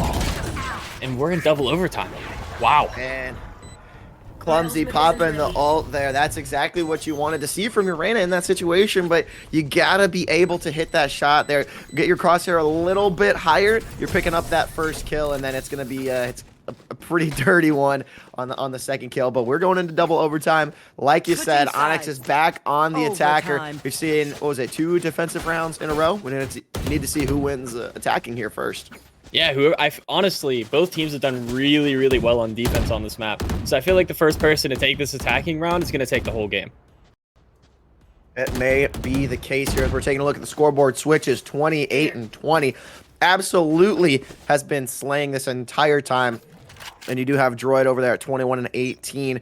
Pretty even across the board here. Isolate at 13 and 15 for Onyx, but that doesn't really tell the tale of what he's been doing for this team with the map control on the Viper here. Lightning hitting the Sova drone dart there, gathering a little intel. Now can he pop out a little recon dart? Yeah, honestly, right now, I feel like Isolate's the unsung hero here of Onyx Gaming. But Jansport's looking to find a pick with the Vandal back in hand. Chexi's going to get a spray through the smoke and nail Havoc. Very unfortunate for Onyx Gaming, and they're going to back off here and start making their way towards B site. Oh, Clem gets taken out by Clumsy in the mid there, not realizing that he was in heaven. And we've got a 3v4 here. You know, very hurt Isolate with two pretty much full health teammates, but it's going to be a tough one. Yeah, they're taking a long way back over to B. Nobody monitoring. You feel like someone on Monolithic is going to have to check it eventually. Droid putting down a turret to get a little bit of defense here from the flank. Gonna plant it the same place that we've always seen it. Here comes the Viper poison, and now you have to have the counter push from Monolithic. Are they going to take mid? I believe so, as Lightning takes down Clumsy. You know, that's a huge pick on Clumsy there. You know, that ties up the players, you know, not quite so much on health, but it's going to give them that opportunity to really make a play here and hopefully push in with not a whole lot of backlash. But Jansport finds Droid relatively easily. Lightning and Isolate both taking out Switches and Chexy. And then, wow, there it is. They won the attacking round. There it is, Onyx. Are you going to stick by your prediction? Are they going to win this defense and take it home? I'm not going to claim anything because I don't want to Caster's Curse anybody. Match point. So let's see what happens. Because I'm not going to say, oh yeah, Onyx is going to win. Because they're going to lose if I call that out. Yep. So you know what? We'll see. We're just going to watch it happen. As a caster, it's a tricky position because if you call something out, it doesn't happen. And then if something does happen and you're like, oh, I knew that was going to happen, people say, yeah, whatever. I don't believe you. So we can't win in this situation, but that's okay. We're just fine with that. Yeah, just let it be known that at some point I may or may not have said that, okay? We're not going to confirm or deny here, but we are going to try and see if Monolithic can get this attacking round. Clumsy picking the first blood. That is going to help him out. And Isolate dropping back. Going to try and link up with his teammates. Slow push here. This is one of the slower attacks as Havoc with the equalizer on Jan. Yikes. I feel like losing Killjoy that early is kind of tough. You know, Chexy's going to take Lightning down here in the tunnel. But losing the Killjoy on defense that early on a map like this is kind of really tough. Havoc doesn't know Switches is so close to him. Clumsy's going to find the kill. And yeah, you know, I didn't say anything about Onyx winning this round. Never that. I mean, you didn't specifically say Onyx would win, so there you go. True. But now, you know, Clem and Isolate, they got a challenge ahead of them here. Clem's gonna stop the plant on Switches. Actually, a huge play. Chexy with the op though on site. This is gonna be a tough retake here. As Clumsy and Pluto. Pluto finds Pluto on Isolate. Isolate. That was huge right there because that allows Pluto to get in prime positioning. And even though Clem knows right where he is, now Pluto knows right where Clem is. He's going to try and pop a shock dart here. Misses! Man, that's, you know, I said the first person to win an attack round would probably win the game, but that's 2 attack rounds in a row, so I got nothing left to analyze, dude. They just, one of these teams needs to really trip up here for the other one to lose. I'm thinking the first team to go up by 2 is probably going to win here. That's my prediction. You know, honestly, not as much as I can say without jinxing anything. I'm going to have to agree with you on that one. As we are in a timeout here, we got about 45 seconds left, and it looks like we found an animal that wasn't invited to the picnic. Actually, that might be his brother, because I'm pretty sure there was one of those little bears up there with the picnic. That makes it even worse, man. That makes it just personal at that point. Honestly, a little tough. But, oh, man. And about the most even match that we've had so far today, we are going to have one more broadcast match just after this one. But the most even one we've had so far today, going into a map number 2, a triple overtime now, 28 rounds down, at least 2 more to go. Monolithic versus Onyx Gaming. Again, your host Skids alongside Nate, which I just learned in the break that is Ethan backwards. Yeah. I actually stole it from my grandfather. Yeah? there was the pro player Ethan, used to be Nate, and when I started playing Valorant, everyone was like, "Are you the real Nate?" And I was like, "I don't know who that guy is. I have no idea what you people are talking about." So I googled That's it. when you And, just say yes, because I don't know any others.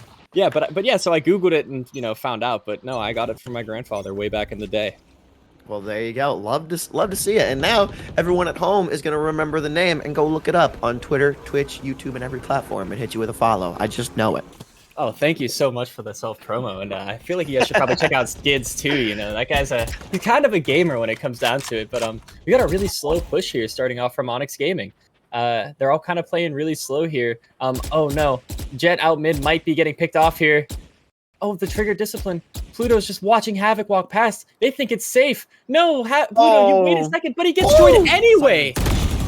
Wow, dude. Pluto was watching him like a Discovery documentary right there, just narrating the Jets' actions, taking both of them down. We talked about how the trigger discipline didn't exactly work for him earlier in the round, probably back in like round 7 or 8, but there it was perfect. As Clumsy picks up one, cannot get the second one, but Isolate on the trade is going to try and get the spike down here. Clem making it a little bit more even, taking out 2. Now it's a 2v1. Spike is actually not down. Spike is down on the ground, and so is Clem as Jan. I feel like every time we've been saying his name over the last couple of rounds, it's been on the wrong side of the ball, but there he gets the round-ending kill. Match point. Dude, this whole tournament, my man Jansport has been just hitting one tap after one tap with that Vandal, man. I need to know what his aim lab regimen is so I can steal that, because it's unreal watching him aim. I wish I was anywhere near as good as he was. He's been, he's struggling a little bit more this game than we would have expected to. 20 and 19, still positive, but definitely a far cry from the 28 and 9 game he had not that long ago. I'd say 28-9 is pretty impressive. It's definitely up there in the good games, as we are going to get an aggressive push. Most of these teams have been playing it passively in overtime, but I think Monolithic decides it's now or never. We're going to try and take it. Jan getting the first blood, Switch is putting it down, does not get blasted through the smoke for once, and lightning the trade on Jan. It's a 4v3, Spike is down, Pluto, can he get out? He does! And Clumsy popping in the corner. Things are going to start to slow down here a little bit. Yeah, and that's a kind of big damage there on our attacking Sova. Clumsy's gonna find Lightning. Pluto's gonna find Clement. Chexy with the final on Havoc. Gives it over. Attackers. Wow, that was super close. Monolithic and Onyx, what a fantastic series there. Honestly, Onyx looked like they were going to clutch it up towards the end of that overtime, but with how slow they started on Bind, I was really impressed on how they came back, kept their composure through that second map, and just switches on top of the leaderboard, 28-23, and just absolutely dominated. An extra 50 on the average combat compared to everyone else. Really backpacked. Yeah, man, Switch has really poured his heart out that game, made sure that his team got that win, and honestly, a good Viper on a Bind is all you need to win a game, I guess, because holy, that was a heck of a game to watch. Even Isolate, again, he's at the bottom of that leaderboard, right? He only went 15 and 18, but unsung hero of Onyx Gaming. All of his placements were good. He did a really good job defending site whenever he needed to. He may have gotten picked off a couple times by Jan, but it's Jansport, so what do you expect? Jan was picking off everybody, so. Yeah, so fun game. Yeah, that was a fantastic series. Luckily, I get to stick around with you for this next map. Monolithic taking it 2-0 on Bind and Breeze. We're going to take a short break here as we get the next set of players ready. Don't go anywhere, though. We got Skids and Nate back in the booth after a short break.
Choose your agent.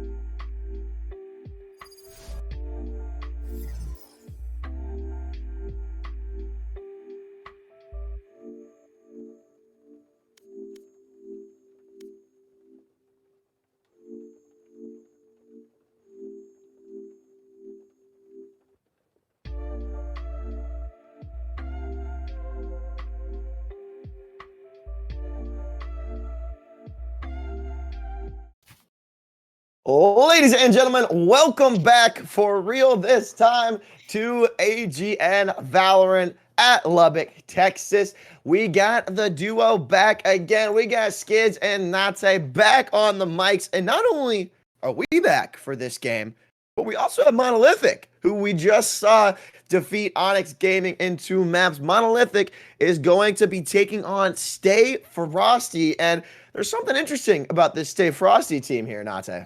Yeah, so Stay Frosty has a couple of I think they're still considered tier 2 pros if I remember correctly. But they've got some complexity players on their team. They got Valen, AGM, and Ohai, which should make for a relatively interesting match. Personally, I really kind of hope that Jansport pops off here. He's on the Reyna. Like, that's how you know my man is taking this seriously. Out here picking Reyna in this game, like, whew, it's gonna be a fun one. Yeah, they don't. He didn't take Jet this time. Clumsy ends up going with the Sage instead of the Reyna this time. We do have Sage on both sides. Jet for Duck and Viper actually for Ohai. But yeah, the COL are these complexity players. We were looking in the pregame, and I think I know what COL means, but is it the same thing? And yes, indeed, it is. Complexity, a professional esports organization based out of Dallas, Texas. I think partially owned by the Cowboys or something like that. But yeah, we're going to see them play. That's not the only storyline here, though. We do have Monolithic, who just came off a triple overtime victory. Almost had to go into a map 3, playing back-to-back. You think that's going to help them out, be nice and warm? Oh, absolutely. These players, honestly, they've been playing all day. This is going to be a great time for them to really show off their skills and to be able to, say, hey, we're not fatigued. We're warm. We're ready to go. And this is going to be our game. Oh, yes, they are ready to roll. We are here on Split for map number 1. Looking like Pluto and Monolithic Co. are on the attacking side. We saw them play very strongly, starting off on attack map 1 last series. Shexy picking up the first blood of the series. Shexy back on his favorite agent there. Yeah, man, the Cypher pick out of Shexy is actually very, very fun to see. Really able to get in that intel on his team, get some good plays here. Ohai sees a couple of players walking up into heaven here, and he's actually going to re-peek it and take out Chexy. Switches is going to find Valen, though, and Ohai then refrags on Switches. It's just refrags everywhere. Oh, yeah, and look at that. Ohai, is he gonna get the ace? Are they going to let him? I mean, at this point, you got to let Ohai swing in first. No, gets taken out by Pluto, and now AGM going to pick up the frenzy. Can Pluto pull off the clutch here? He's just going to be waiting as no util here for AGM. Doesn't have a boom bot or anything, or even a pack to try and swing out. It's just going to be a waiting game. He's going loud, so Pluto knows exactly where he is, and Pluto able to take him out with the ghost. Caught AGM by surprise there, and Monolithic taking that first round. You know, I'm not going to lie to you. I saw the Complexity players and said, I don't think there's going to be a whole lot of rounds here for Monolithic, and then they just walked out and took the first one with almost relative ease. Ohai picking up 4, frags on that round, but not able to make it happen for the rest of his team. And he's actually got a ton of money. I don't think he bought anything other than that Frenzy round 1. No, I don't think so either, but Ohai picking up the first 4 for his squad, and Pluto picking up the last 3 for his. It's those last ones that matter the most. And we see here there are, looks like a Sage getting taken out here by Royal Demise. But yeah, Sage, an option here on Split that we did not see any of the last 2 maps. Yeah, and I honestly think that this is one of Sage's best maps. There's so many spots on this map where you can wall off. I mean, like that right there, walling off screens, making it so that there's only 2 places for the attack or defending team to push from.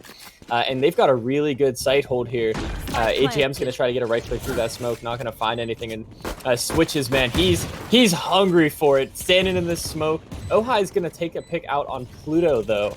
And Switches, dude, he's looking for it. Switches is ready for that screen to drop. Actually backs off here. Just enough to put up another one. And look at Valen swinging on, getting Switches. 1, 2, and the third one getting picked up there, not by Chexy, but by Jansport. Almost got him the triple, and that is another attacker win for Monolithic. Almost a triple there for Chexy. Yeah, that's... Oh, man, let's go, Monolithic. All right, guys, I believe in the power that you hold to win this game, okay? Forget that these guys are pro players that are, well, semi-pro. Again, I'm not really sure how that works, right? So there's a tier 1 team. He's verified on Twitter, so I mean that's kind of cool. But yeah, but it's right. So there's like the pro scene, and then there's like the tier 2 pro scene, and this is tier 3, right? Or he wasn't in Berlin, we'll say that. Yeah, exactly. So, but either way, man. I mean, you know, all of those Complexity players, top of their leaderboard. AGM actually not having a pick yet. You know. We're going to slowly work their way up mid. And Ohai is stealing them all. But Duck finds the one on Switches, Demise onto Jansport, Duck onto Pluto. And, man, suddenly Monolithic's looking like they're struggling a little bit. These Spectres here not really doing what they needed to. Yeah, no, they had the first 2 rounds. I mean, what's the name? I keep wanting to call him Complexity, but it's Stay Frosty. That didn't end up buying too much that last round, so not a surprise there they didn't win it. And Chexy gonna try and swing out, connect with his teammate, but here's Royal Demise up on the wall, a well-hidden wall. Chexy, I think, actually heard it. No, they both swing up and they take him out. Demise getting swung there. It's just such a cheeky little wall because you get so high up there. It doesn't tactically block anything, but it gives you that high ground and a nice surprise if someone's unsuspecting. Yeah, but unfortunately, I guess he made some noise because those players swung him like Ferraris, dude. He had no shot. He had no idea they were coming that fast. None at all. But, you know, now, oh my gosh, Chexy with another pick here. These guys might actually be able to come back and win this round. Clumsy with a beautiful shot on the Duck. And it's just down to the last 2 players.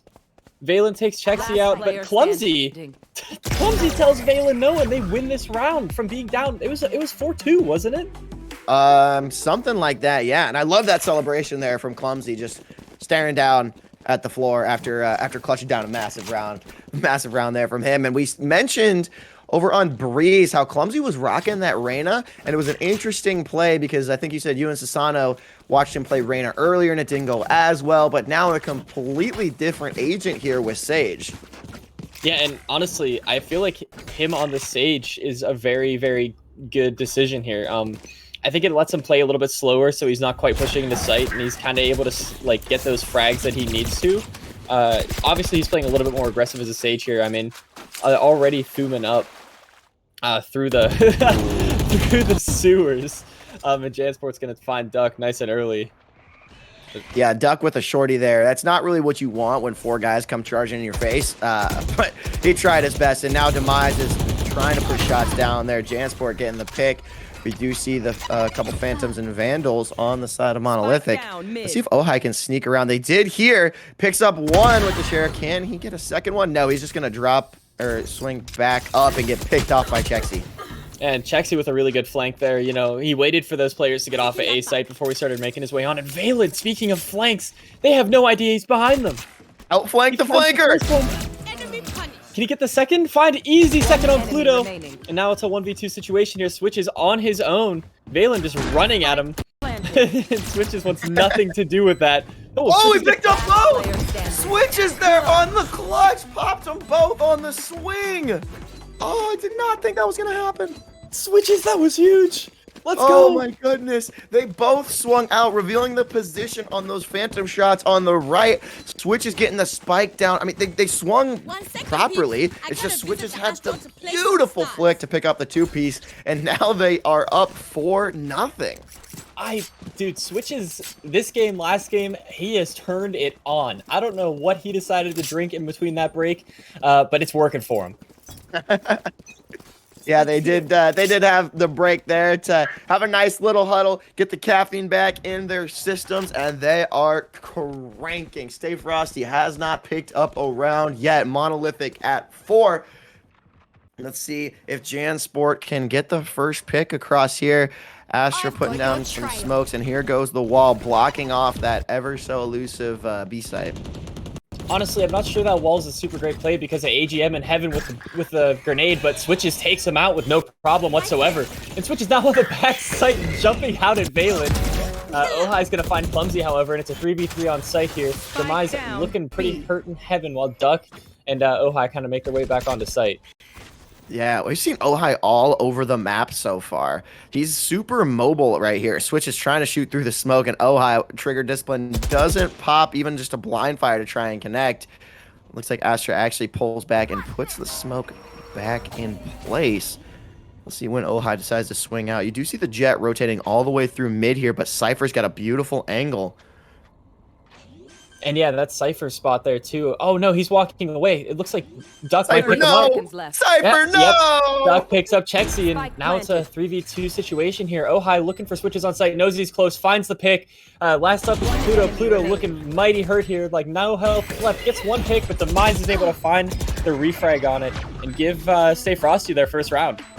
Yeah, Pluto had enough health. A fly landed on his shoulder. He would have died there, but able to get one of the picks, not the other two. Royal Demise and the rest of Stay Frosty picking up the first round, so it won't be a shutout. I mean, there's always that. I mean, I wasn't expecting it to be a shutout to begin with. You know, I don't think anyone was. Yeah, you know, I was gonna say we have these really great players on both teams actually. Did not expect Monolithic to come out this strong. Yeah, you know. Monolithic, a really young team, probably on their first LAN, I mean, at least together, but some of them on their first LAN event in general, and you can play online in the comfort of your own home and your own gaming chair, just go get a snack whenever, but playing on a LAN, man, when there's pressure, when you have to look your teammates in the eye and say, sorry, I couldn't clutch that, the pressure's on, man. Yeah, and Pluto just off the rip hit a very, very nice deagle shot there. It's great on a round like this, you know, kind of a low buy round here. At least at least a couple of the players on his team anyway. And we've got a weird little 4v4 here, kind of playing slow on Monolithic side of things, kind of looking, you know, figuring out where they can push up here. 2 players for Stay Frosty walking towards out of heaven here. AGM might be able to find a pick as soon as the smoke comes down, but not gonna happen. Clumsy throws the Phantom over to JanSport, and he's gonna run through the sewers. I guess honestly, it's smart. Yeah, I was gonna say honestly, given the Reyna, oh, never mind. Oh, and then Clumsy with the immediate refrag with a beautiful little shot on. Who was that? Ohai? Yeah. Yeah, the refrag into the res really traded out the momentum for this round. Now Pluto spots both of them, picks up one. 2 players know exactly where Valen's at, so that gives them time to plant the spike. Clumsy's got an angle up top. Valen breaking through the wall. Perfect wall placement here. Let's see if Clumsy and JanSport can clutch it up here. I think the Empress pop out of JanSport here probably not totally necessary, but it's a good way to secure this round. Valen knows there's a player in heaven, but not that he's going to peek him like that, and JanSport wins the round. Wow. Yeah, you didn't really need that from your Reyna, but I think he popped it before the sky was actually down, so it was still about 3-3 at that point, so popping that ult is okay. And then when this guy is able to trade out, that was actually what ended up changing the round. That was Pluto that picked up 1 and damaged the second. So good job on Pluto to win that gunfight up top, and then Clumsy with the Marshall pick into the res beautifully won that round. Yeah, honestly, that huge round there out of the sky, being able to just take those, like you said, take those 2 picks. I mean, without that first pick, I feel like it's a very different round. But now we see Stay Frosty on a save round here as Valen has a deagle. And we're using 2 ults on a save round. Not entirely sure how I feel about that. Clumsy's going to throw that wall up now that he sees that nades down, and they're going to get onto site here relatively free. At least, maybe? Well, as that raise pops on over onto the wall and gets taken out, there goes her ult. The switches did not want anything to do with that ult, and they're getting onto site now for free. Oh, here comes that Cypher pop. I mean, everyone's right here, so there's a decent amount of intel to be had. 4-2 and on the favor of Monolithic. Here's Shexy trying to gather some intel. Ohai up top. Does he get the second bop? I don't think he does. Jansport decides he's swinging on through, and there's the jet dash out. Duck repeats and gets taken out by Jansport. Man, that little pre-fire through the corner there from Jansport was perfect. He knew that jet was there. He saw the shot come through the wall, and he actually hit him right in the head through the wall. Made it very hard for Duck to make any plays against Jansport there. Yeah, Duck dashed out as if he wasn't going to repeat. I mean, if you're Jansport, you know that he's just going to come right back there because you got the spike coming down. Duck's going to have to reroute if he doesn't repeat, and it was just predictable. Yeah, for sure. Well, now, I mean, hey, they saved that round, so now everyone should have rifles. And this might be a little bit of a different round here, you know? Complexity guys having a lot of trouble against this Monolithic team. Yeah, Stay Frosty. Looks like they're popping the ult in mid. Is that Ohai popping the Jansport unable to pick up either one through the smoke, but Pluto dropping Ohai, so that's going to drop the ult, and Duck getting the trade there, but that is going to free up the mid map, at least in terms of line of sights, as you see Cypher in the mid, Cypher and Jet right now with the smoke coming down. Yeah, and it looks like they're still going to be working this mid here. They know Duck is in that spot, but no one's looking that direction. He's not going to pop that. I think that lets him get almost out of there for free. He's going to just kind of sit and wait. Oh, now they see him through it. Duck takes out Clumsy, spikes down in mid, and now it's up to Chexy here, but Duck not going to let Chexy get that chance, and Valen with a beautiful shot on the switches for the end of that round.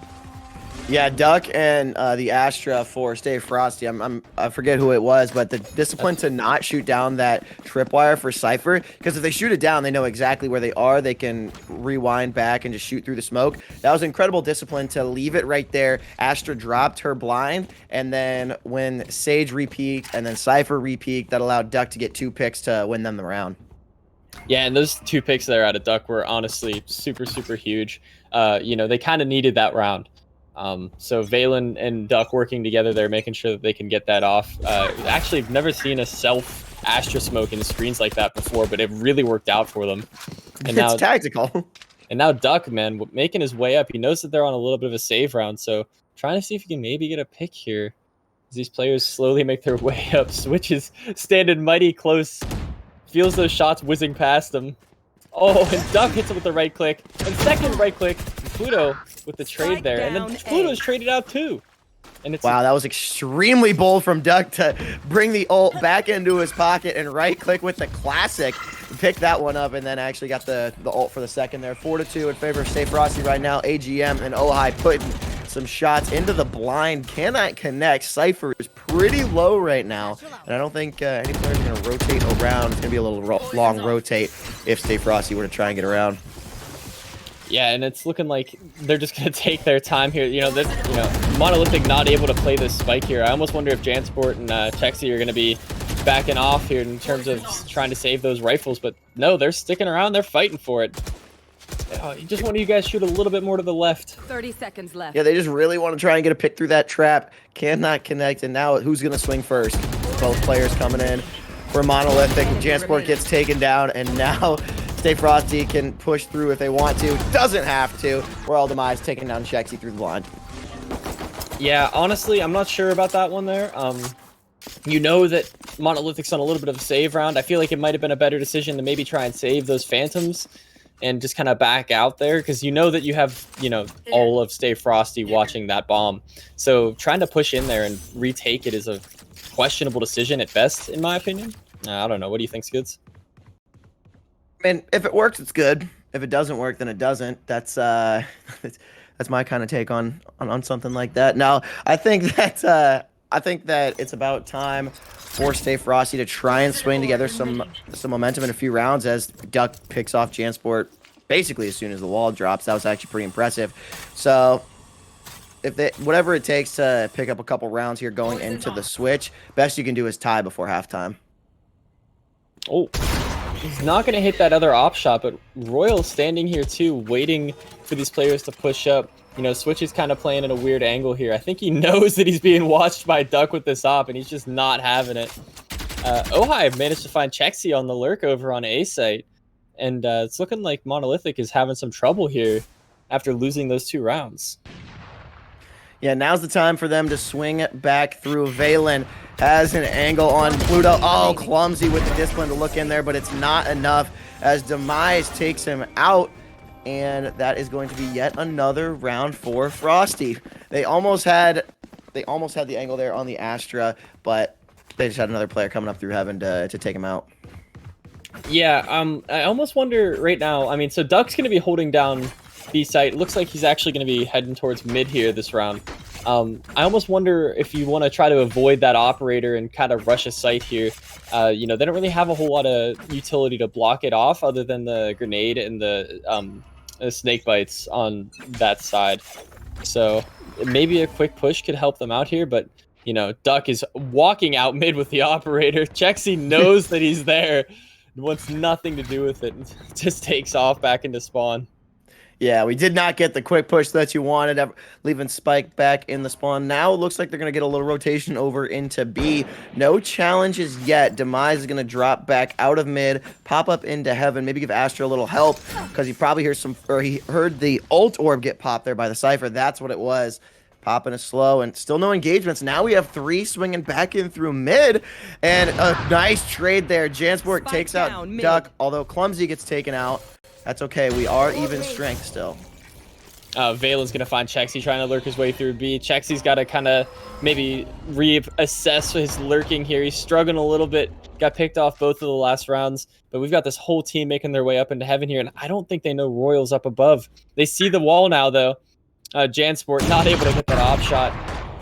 And then trades everywhere. AGM just with a free double, almost free double kill. And wow, 5-6. Just like that. Nice and quick. Yeah, Demise was able to hold him off for just long enough for AGM to come by and get that double kill there. It would have been nice if we would have gotten the little op kill on Demise, but unable to pick it off. We do have 4 ults for Monolithic. I would like to see them pick up this round. I don't want them to drop 4 rounds going into the half. That's not the kind of momentum that they need. So get that first blood, have Cypher pop his ult, get a little bit of intel, and then go aggressive on a site. And it looks like they're going to do exactly that with going aggressive. You know, the Sky ult coming out. Oh, poor Jansport getting stopped by AGM. And he's just going to keep spraying through that. Ohai's going to find Clumsy, and it's looking like this round is already not going in the favor of Monolithic here. Pluto is somehow missing the Wolf onto AGM, but now we've got a weird position here for Monolithic to try to make a comeback. Yeah, and your Sage was already down. She didn't have an ult to start the round, but being one of the first taken out, that's not very good here. Switches, never mind, Pluto able to pick up 1, so now we do have a player down, but there goes the Sage res for Demise. So now it's back up to 5. Pluto takes AGM back out, does not get traded. I figured he would have gotten punished on that repeat. Switches swinging through the Viper gas, doesn't see the Astra yet. There's 2 players up top in heaven, and Switch is going to swing and see either of them. Cannot get the Sage, and then Valen punishes him for it. Chexy goes down as well. Pluto, it's up to you, brother. Pluto's just not going to be able to find that. You know, you're in a 1v4 situation there. You just got to kind of pray and hope that you can at least get 2 or 3 on the way out, especially at halftime. But, you know, honestly, great half. I was a little worried there for a second we were going to get another blowout game. Monolithic was up by a lot, and I was kind of interested to see, you know, we do have the complexity players on this Stay Frosty roster, and they were struggling a little bit, but it's tied up now, and honestly, I'm super excited to see where the rest of this game goes. Yeah, I mean, Monolithic did have the momentum coming off of that hot game from 2 maps ago against Onyx, but now everyone on Frosty is starting to hit their stride. Monolithic got the lead early. Let's see how Steve Frosty can run these first 2 rounds, because that was Monolithic's strength. They got the first pistol round and then a no-buy easy pickup round there. If they can string together 2 here, I see Monolithic picking some momentum back up. Yeah, absolutely. And it looks like they're just going to run straight into B heaven here. Duck wasting absolutely no time. Gets tagged up a little bit. Does not care. He's on his way onto site, and he's looking for a frag. And it looks like he might actually find one here. Ohai working his way onto site from the other side. But he does find Clumsy, and Pluto with the retrade onto Duck nice and quickly there. Jan in a duel with Demise. Oh, gets a nice little one-tap. Heals up. He's going to barely get out there. It's a 2v2 situation. Some very low Monolithic players in the CT side. Yeah, Jan couldn't pick up that second one, but luckily Pluto was there for the trade. Spike down is a tricky situation. They know right where both of you are. That wall is blocking off heaven. AGM taking down Pluto there, and now 1v2. Jan, gets him after the wall break. Oh, Picking up the Viper, is there enough time? I don't think so. Unfortunately, Ohai was able to distract him for just long enough, but good on Jansport to pick up those 2. I actually think he might have had enough time there. Think so? I mean, from where they planned it, it still probably would have taken him about 2 seconds to even get over to the spike, but he should have at least tried. Yeah, I would have. I mean, at that point, there's no reason not to go for it. In my, totally professional, I play this game all the time and I'm a pro player opinion. In my, I'm sitting on this side of the booth opinion. Yeah, exactly. So I don't know. I would have gone for it, but hey, they got all the frags. It's a good way to kind of get that tied up. I mean, you see Frosty, they're still going to be buying all of those Spectres and rifles, and Monolithic kind of stuck with the Ghosts and Classics again. Yeah, I want to say that they probably knew that none of them were going to buy, so they wanted as much advantage with Jansport. They didn't want to risk losing that Ghost, and it pays off right there, picking up Duck. So that might have had something to do with the decision, as Valen taking down Clumsy, couple Spectres, and you just hear the shots going down. Switches gets taken out, Shexy's out, Demise is holding the flank. Jansport wasn't able to pick up anything. Pluto a little too far for the right click, and Jansport gets right clicked. Nope, he doesn't yet. Oh, Jansport picks up 2 there. Oh, the Valen on the flank, man. He almost had it. That was way too close, brother. I think Jan had about half an HP, half of 1 health point. Yeah, he had 3 health actually. Is exactly the number I saw before we switched back over there. But man, he was with those first 2 picks. If Valen would have been a second later, Jansport would have been all the way back up to full HP, and he would have had a Spectre in his hands. And that would have been a great move for him to try and get back in there, as we are 8-6 in favor of the attackers. Jansport getting that first pick, swinging back here on the screen. Jansport's kind of playing in that smoke there, hoping he can maybe pick one up. They're just running through heaven. Oh, but he gets taken out by Ohai. And, Royal Demise can pick on Pluto there. Pluto's got to land those shots if he wants to make sure they stop pushing into heaven that quickly anyway. And a little 2v3 situation here. Yeah, we are on board here with Demise. Looking like Astros does have the spike, gonna try and swing around. Would be nice to string together 3 rounds for Frosty, but if you're Monolithic, you gotta start the momentum now. You gotta get the weapons out of these guys' hands. Shexy doing just that with the Phantom. 1 left, a 1v3 situation for Sage, who picks up 1. Royal Demise now in a 1v2 does have the spike, so she has the opportunity to run all the way back, but not enough time probably to make it to B site. Oh, cannot get the pick there on switches. Dude, Clumsy with 11 health left. That was a dangerous situation. That was a dangerous situation. He almost got that, he almost clutched that up there with, what, 30 health left? I mean, that was scarily close. I should play some Astral Stars in this reality. Yeah, but, man, if Frosty would have been able to clutch that up there, then that probably would have just helped them run away with this round a little bit more. But being able to win the round for Monolithic keeps him in it. I'm going above. Yeah, it's absolutely exciting to see Monolithic staying so close here. You know, again, like I said, I was not expecting this to be this close to the game. So the fact that they're doing as well as they are, but Tuck flying into heaven with the judge is going to find Clumsy, and Jansport's going to get the trade on him. Looking for a couple more here, sees that there's a couple in heaven. He's going to get hit with that nade and almost not make it out. A very tight situation for Jansport. It's Jan. Of course he's going to make it out, man. He's the escape artist. That is a good way to put it, but he's not on his jet, so he's got to do a little more legwork this time. As, yeah, he doesn't have the dash, but he does have the heel swinging out as Shexy gets traded out there from Royal Demise. Demise getting the heal there. I mean, you got both Sages you can get some heals from. You got Reyna who can get a heal. Remaining. Last player standing. Now we got an Astra v Astra. Ooh, 1v1. Valen v what? Shexy, right? That's who it is. Switches. Yeah, sorry. Switches. You are divided. I was not gonna say yes. I was not sure. But Switches is popping the ult here on the attack. That's actually a great use. We're gonna have to see. Switches is just gonna have a guessing game here. Or Valen, sorry, popped the ult, not Switches. Oh, and he popped it in a really good spot here. You know, he's standing right in front of that little corner. It's gonna give him a weird little angle to hold on Switches. The wall comes down though. Switches goes over, but Valen is gonna find that frag and bring it up 9-7 in favor of Stay Frosty. Yeah, that was just a really clean round for Frosty. I really like the way that Valen played that. In a 1v1 situation, that was a super quick plant as soon as it came down to the one. And then that's about as good as an ult as you can pop. We talked about it earlier, and you mentioned the positioning, cutting it off. It's so difficult when you have no sight, no intel, and Valen's in there just kind of running around. You're not going to hit the blind shots on him. No, you're definitely not, but, you know, right now we have the cam in the corner blocking the chat, but Valen was asking if if Switches could see him, and Switches said that he could actually see him in that corner spot, so that's probably why Valen ended up repositioning himself there. But Switches with a judge here, looking to see how many more picks he can get, just crouched in his smoke. He's going to throw a second one down, maybe try to, maybe try to get a couple here with the Astra Blast.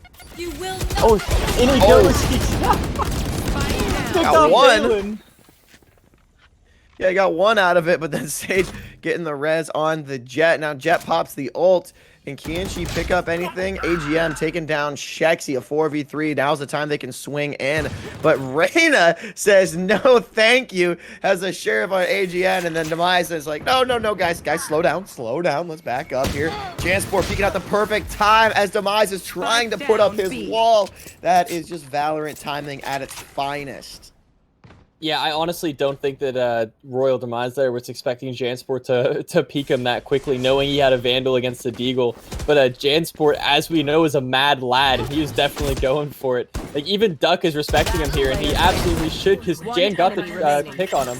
Ohai's obviously going to get that trade, and then it's left here, Pluto v Ohai, Deagle versus Phantom. Who comes out on top?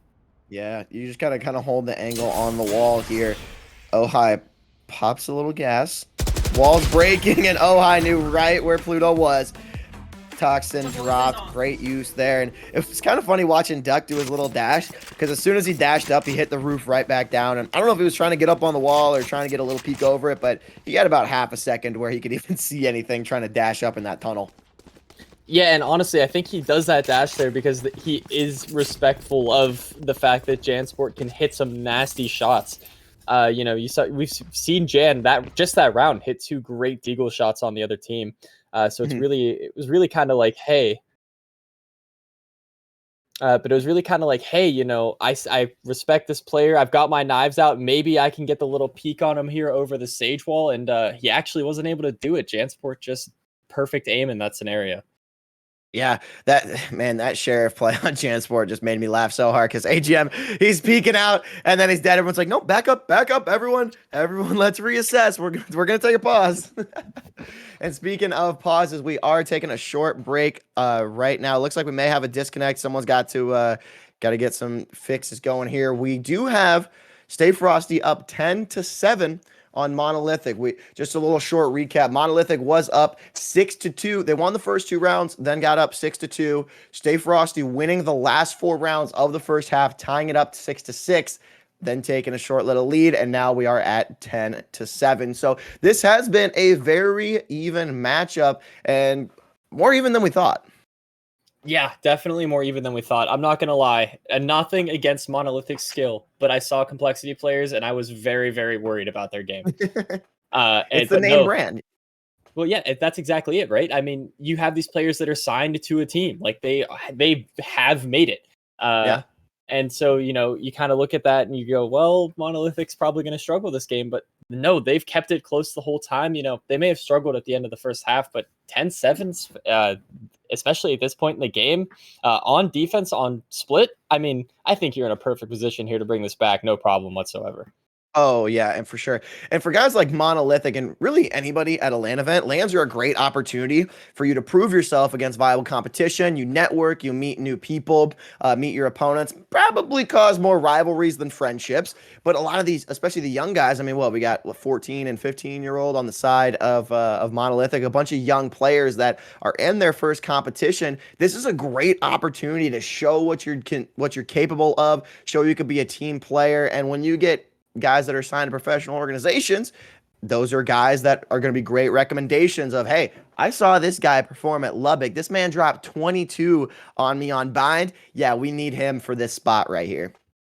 Yeah, and that's a great point, actually, and not one that I really had thought about.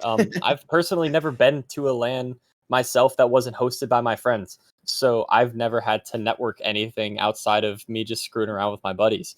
Yeah. But yeah, no, I mean, especially people like Complexity. I mean, those teams, especially in the T2 scene, are changing around all the time. Anybody from Monolithic could easily pick up a spot on that with no problem whatsoever, especially people like Jansport. I mean, he's 15 and rolling the lobby season. This morning he went 28-9 on Ascent. He's kind of been struggling a little bit more this afternoon, but that's just a late day fatigue type of thing. Everyone struggles as the day goes on, but man, he's something else. Yeah, I mean, playing the same game for hours on end, you're gonna have a bad round every once in a while. That's totally understandable. But yeah, Jansport has really been doing a phenomenal job for this team. I'm ready for him or someone else to pop off on a 1v5 clutch up against these guys, save the round, swing the momentum back, and then end up getting the win. But it has been a phenomenal matchup so far. I've been having a blast, man. Yeah, this is a really fun one to watch.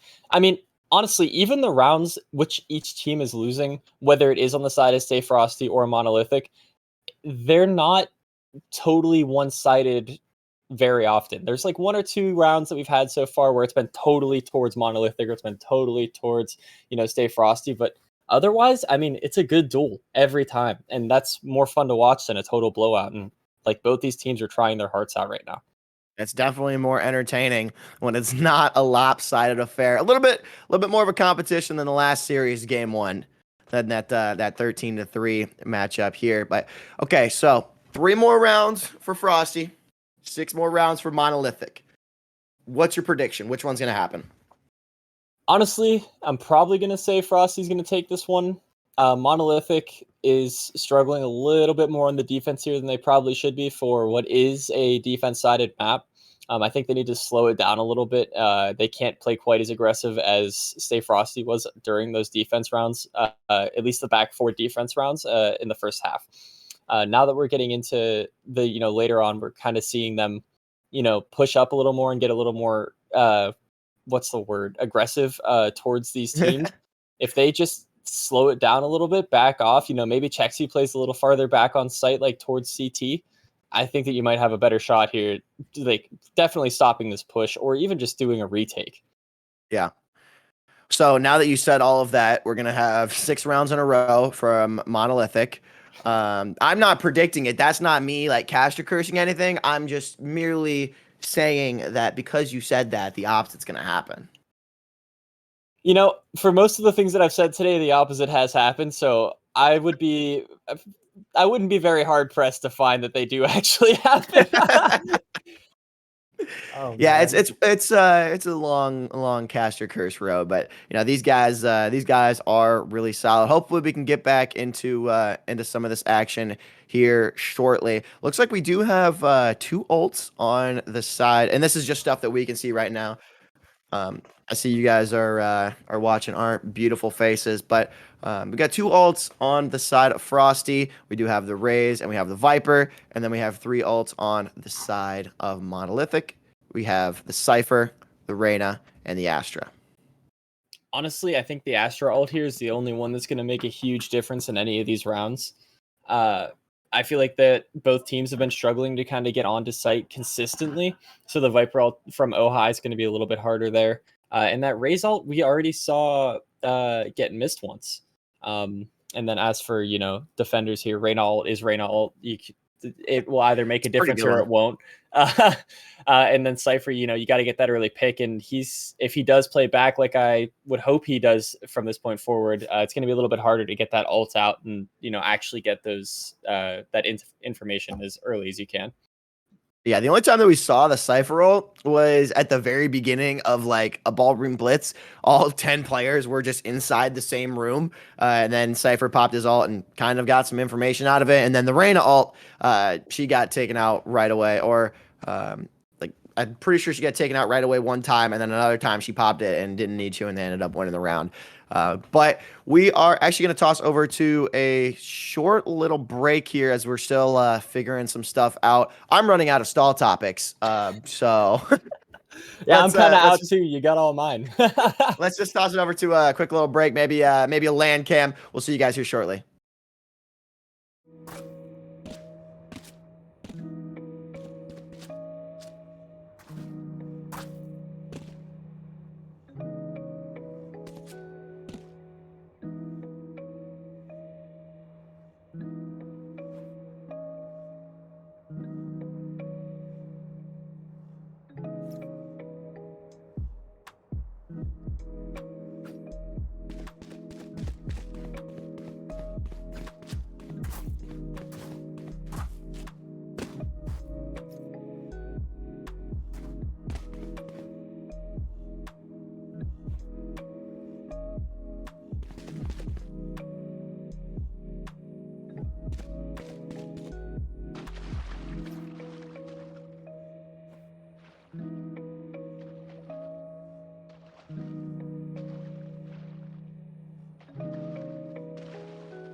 There.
Ladies and gentlemen, thank you so much for your patience. We are back. A 10-7 score line is what we are looking at now. Again, I am your host, Kiz, joined alongside my good buddy and co-host, Mr. Nate.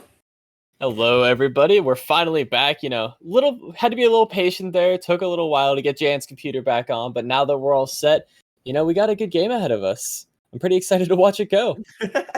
Yeah, it has been an absolutely phenomenal game. I mean, Monolithic is looking to mount, I guess you could call it a comeback, down by 3 rounds, trying to close this one out. Any momentum that they might have had coming in from that last game where they ended up winning 2 maps in a row, probably gone now. Both teams are on a cooler. Both teams got sort of frozen and locked up there. But here we go. Let's get back into it here. Yeah, honestly, this little reset might be super either beneficial for Monolithic or not beneficial at all. And I'm kind of excited to see what happens here with both these teams now that they've had this time to kind of chillax, take a breather while, I mean, they just basically got what, like a 20-minute timeout that just lets them all kind of reset and be ready to go. It's going to be a lot of fun to watch them go. Words are hard, but you understand what I'm saying. Yeah, and unfortunately, I mean, that's some of the stuff that happens when you do have a LAN event with all these computers together. Eventually, something's going to put out, something's going to go wrong. I mean, I was at the Call of Duty event about a month ago or so, and something happened on Call of Duty side where they kick people out for logins, and there's technical difficulties when you're running machines like this, but luckily we have such a great production team that they're able to recover, get stuff back up smoothly, and hopefully we're able to put on a fantastic show for you guys. I know Nate and I are going to do a pretty good job, as good a job as we can to keep you guys entertained here. Yeah, absolutely. And here we go back into the round here. Valen already starting his way towards the site. It's going to be a slow push here. I think there's still a little bit of connection that someone's gonna have to try and get back in. They did say bathroom break. I mean, wait, I respect it, but yes, kids here. Okay, Valen just walked in and picked up the first pick on B. It looks like the entirety of Monolith is gonna be, or Monolithic is gonna be rotating. Jan's gonna find one. Valen's gonna find Clumsy and then get absolutely traded out by switches, but not before he can get another one. That's so crazy. I didn't even pause. I don't know what happens. It's fine. I understand. Y'all don't want me watching. It's okay. We got it. We're recovered now. Yeah, Ohai here is going to toss his ult down. Jan's going to run out of it and get immediately gunned down for 12-7 here in favor. Yeah, we are I'm at 4 seconds right now. A little 12-7 match point. Now dropping the wall here. Oh boy. That's the thing. I just did refresh. I'm way ahead of you guys. Well, on my screen here, Jan just got a pick and it's 4-4. And now we see Ohai is planting as AGM and Duck pick up a couple of elims there, 4-1. It's all up to Jansport right now. Otherwise, Stay Frosty does pick it up there after a bunch of technical confusion on all sorts of the board. We do have Stay Frosty picking up map 1 split. That is officially going to be the result. 13-7 for the boys. Jansport at the top of the leaderboard there at 28-17. And then it is 5 members of Stay Frosty. Jansport tried the best that he could to clutch up the round for the team. But after all was said and done, does look like map number 1 goes in favor of Stay Frosty. Okay. So we are going to be heading into a map number 2. Lobbies are getting organized here. We are going to be looking for the switch. Still waiting on what map we are going to be having. But I mean, is it going to be Breeze? I don't think it's going to be Breeze. I already had my 1 Breeze for the season. It's looking like Haven right now, actually, which should be really fun to watch. Very excited to watch these two teams kind of duke it out on the 3-site map. Definitely a very defender-sided map. I'm curious to see what agents are going to get selected here for the upcoming game. Yeah, could be really anything is up on the board here, but I don't think you're going to be treated to anything special here with an agent select. I don't know, man. You think I can hold out You think I can hold out hope for a Yaru still? I don't know, man. I mean, we've tried. We don't want to build up our hopes anymore just to be let down once again. I don't want to ruin your optimism, but I just want to bring you back into reality is all. Valen, if you can hear me, play Yaru. Do it for the culture. For the culture, we need a Yaru play. No, but on a serious note here, I am pretty excited to see what these players are going to pull out in terms of agents. I'd imagine Valen's going to probably play a smoke or, a defensive agent here. He's been playing kind of smokes the whole time. And then obviously Jan's going to be on, if I had to guess, Jet.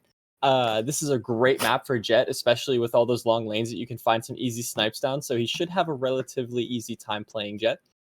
And then, everyone else, I feel like they're going to have a relatively good time. Sorry, my dog is looking for attention We right have a now. special guest on the cast today. I was like, buddy. man, you really are excited for that Jet Op combo, but there we go. So, but I do think that Jet and Op is going to be coming out here pretty soon. I think it's pretty much a lock that we are going to get some sort of Jet either on either side of the screen there. The smokes and the dash plays are great. We did see a little Jet on Jet action in the breeze in the last series. They would just dash into a group of 5, try and get out, and then get picked off. It was just it was honestly kind of comical at points. Yeah, I'm honestly wondering if Jan maybe changes up his decisions here with in terms of dashing up into like a whole team. He could, realize that he's playing up against a couple of people that he might even consider his equals, because he definitely did not consider some of the other players that he's played against tonight his equals. So he's kind of, he maybe will respect that a little bit more whenever he's making the decision of whether or not to dash onto site. I mean, when you're at the top of the lobby, I think you can pick whoever you want to, but obviously it's got to come down to team chemistry, team comp, and all that stuff. But if you're feeling like you're ready to roll with a Jet or with whoever it may be, I think they should build around that. Build around your best player in this situation. Yeah, and I do feel like Jansport is their best player, but I mean, Switches has been coming in hard today. The first game I watched him play, he kind of bottom of the leaderboard, not that crazy, but throughout the course of the rest of the games we've seen, he's absolutely stepped up and taken a huge leading role in his team. Yeah. Is Switchers going to run the Viper this game, you think? I don't know. I feel like we might see probably an Astra come out instead. Astra? The Viper on this map kind of is a little limited with where you can throw your utility, and you kind of have to like commit to that site, whereas the Astra, it doesn't matter where you are on the map. You can drop smokes, pulls, whatever you need to make sure you get that win in. Yeah, it's basically like a Viper, but a longer reach, and it doesn't hurt you. Yeah, that's exactly it. Basically. I mean, well, it can hurt you if you get hit with the suck, but yeah, well, not like the poisons or a poison field or anything. Mm-hmm. I mean, although to be fair, I will say that Viper on this map's a relatively good choice, because once you get onto the site, it's very easy to take control of the entire site with her ultimate. Yeah, that's fair. I mean, you do have to worry about 3 sites as opposed to just the 2 sites on any other map here. So you got to be able to be mobile, rotate around the map. And looking like we are dropping on into the agent select screen. AGM first to lock in, and we do see Duck popping that Jet again. Maybe an Omen play from Pluto here. Oh, I love the Omen pick on this map. You can do some really funny things with this teleport, especially on the A site with that Heaven being up there. I mean, you could smoke it up, smoke right in front of yourself, 2 teleports, and you're in Heaven for basically free. Yeah, but I think he might just be toying with us. But we do have Ojai lock in the Phoenix, first Phoenix that I've seen today. I do like having a Phoenix and Jet combo ready to storm the base wherever you may be. And on the attacking side, these guys want to win these rounds early. They want to try and get a bust through on some of these, like try and steal some from the defense as quickly as you can. They're riding the momentum off of that last win. Yeah, most definitely ride that momentum. And actually, you were talking about Jansport, whether or not he's going to play that Jet, and he has decided to go with the Reyna this game with Clumsy on the Jet. I think I like that better than Clumsy on the Reyna. Yeah, but I feel like this one remains to be seen. I feel like Clumsy so far to this point has kind of played better whenever he's on a character he has to play a little more safe with. So interesting decisions here. I'm really curious to see how this round goes. Obviously, Chexy back on the tried and true Cypher here. Did we expect anything else? Honestly, not. But he's a crack Cypher, so go Chexy. I believe in you. I do Especially like AGM picking that Killjoy though. Like I mentioned with the 3 sites, having not AGM, Killjoy to just set up shop with traps, turrets, whatever. That's going to give you some great patience, great intel as we do see a heavy C rush here for Royal Demise and company. Yeah, Chexi's gonna find that first one and switches signs the second and third here. Oh my gosh, switches with a third again with a third kill for himself. It's just down to 1 player here as Clumsy's gonna find that final kill on AGM. Yep, good defensive round there for Monolithic. I do like Pluto here with the Viper. I just really think that Viper would be a good selection here, and depending on how you can utilize your traps, can isolate a little bit of the map rotation. And I do like the aggressive C push there. If you're playing attacking here, I prefer more of an aggressive all-out attack front as opposed to a split attack on so many lanes here. But then again, I'm on this side of the booth. Well, I mean, that's the whole thing with this map, though, is that playing split is really kind of difficult because there's so many spots for the defenders to push around and like kind of catch you off guard when you're trying to rotate onto a site. So it's a pretty interesting decision to, every time you play this to, play that defensive. But we've already got a couple picks coming out. Switches and Pluto finding 1, AGM finding 2 for himself. And they're back on C here, which I find is a very interesting decision. Chexy gets 1. We're just trading back and forth here. Jan with another. And it's down to a 1v2 here with Ohai left. But Jansport absolutely not having any of that. Going to find that frag nice and easy. Yeah, I mean, great positioning there on the boxes, realizing that it does hear the spike going down. Phoenix is going to plant it for that corner.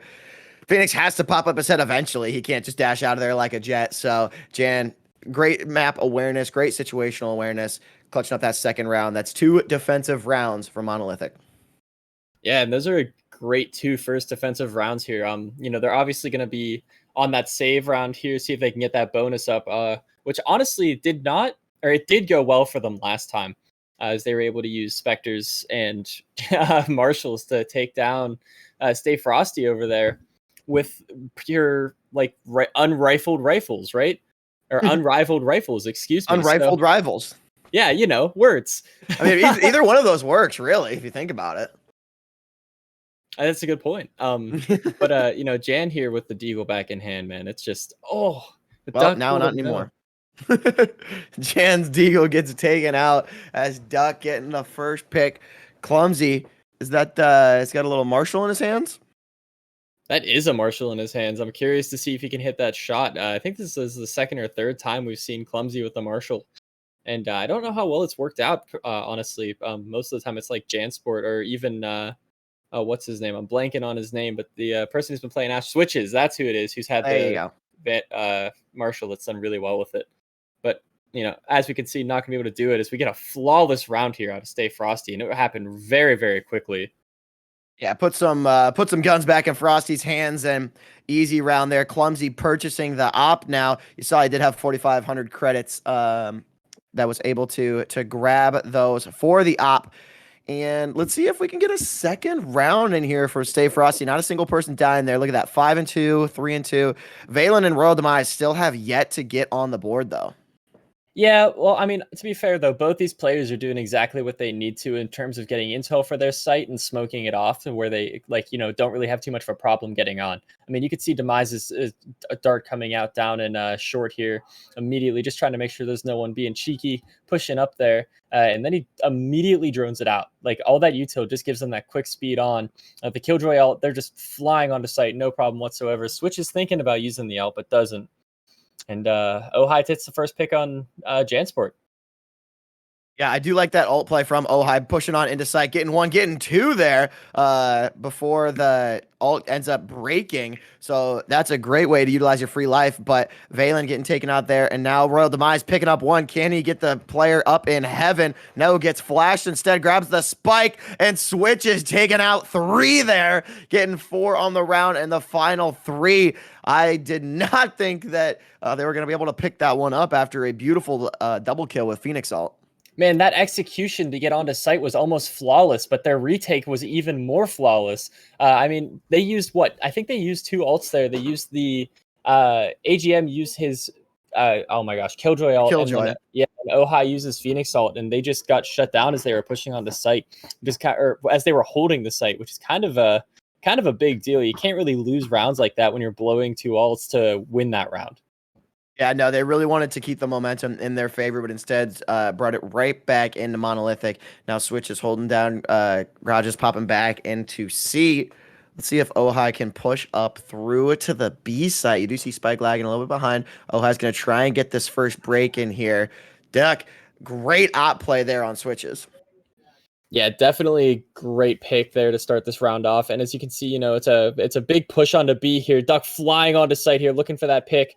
Poor Pluto had no idea what was going on. And now Duck looking for Chexy coming through a C connector here. They're actually going to miss each other. Chexy walked right past Duck, and Duck walked right past Chexy. Oh, and he gets him anyway, though. The beautiful, beautiful knife. Gets another one on Clumsy, and he's going to jump out. Oh, my goodness. What a 4K. Duck, you animal. He got the first with the op and then 3 with the ult there. Man, popping the ult when you have an operator in hand and rushing the site, that's pretty gutsy. We've seen them play it with just a classic, but being able to pop it and clutch up the round right there for his team, that's what they needed last round with the Phoenix and the Killjoy, but Duck as Jet being able to round it out here. And let's see if you can get a pick on the A side. Maybe if anyone wants to drop back into heaven. Ooh, maybe. I don't know. I think that this A site's very lightly defended here. You know, you could see Clumsy kind of pushing up into A short, and Jansport making his way onto site way in the back. But I mean, it's just poor Clumsy. And he gets the frag on Duck with a beautiful deagle kill. And he's just going to back off now. He knows that they're pushing onto site. He gets tagged with the drone, though, and Ojai's going to get that trade back out for a 4v4 now on the site. Royal's going to plant bomb here with knife out. And trades Valen finding finding 2 more on the map. And it's a 2v4. And that was a quick transition there from it being a 4v4 to 2v4. Yeah, nice little double kill there. Pluto's going to head up into heaven. No op in hand, though. Valen able to grab one. And can they get the second one here? Just the Viper up in heaven. And there we go. AGN was able to pick up the op and get the kill there. And honestly, the kill on the Jet with like getting the op out of her hands was just a great momentum stopper, but it just wasn't enough as they were able to just push through the site, retake, and honestly clear everyone off.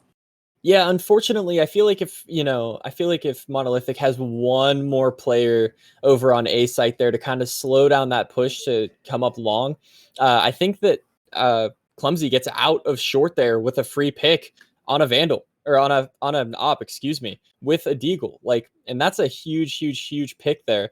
But it looks like we're doing some shenanigans over on C here. Valen throwing the wall up. He's going to get picked off by Switches though, as the rest of the team goes rushing in to A short here. Royal Demise didn't What? Hello, there's a Viper there. Check the corners, rookie. What are you doing? Oh, Pluto able to pick up 3 there. Just destroys the round. You waste the ult trying to distract him over on C, but Pluto with the discipline to stay in the corner, let 3 of them pass, and then knock them down like dominoes, brother. So Royal there actually did go to check the corner. He just flicked to check it instead of actually checking it, and he didn't flick far enough. Those mistakes like that are going to cost you some rounds, and that's a big round to lose there. The score was tied up 3-3, and it gave Monolithic the lead again. And honestly, a round that they probably shouldn't have really had. Yeah, no, I think that round would still be going on now if they would have just checked that one little corner there. Switch has got some intel. And now on the defensive side, you can utilize your ult here pretty strong and then just hard reset the eco for this attacking side over at, say, Frosty. Oh, yeah, for sure. With all 5 ults on the defensive round, Frosty's going to have a hard time to get onto any of these sites here. You can see they're kind of pushing into Garage. They know the Cypher's there and that he's going to have the least useful ult for the rest of the team. But Clumsy's going to find Ojai with no problems whatsoever. Switches, you see, pops his ult out here, looking for a couple more picks. It's looking like everyone kind of backed off and slowed down here. I mean, Valen's still way back in CT. There's one player in garage, and here they come rushing up long. Duck with a nice op shot. Jan's going to try to blind that here, but doesn't get the info from his teammate that the Viper wall is up.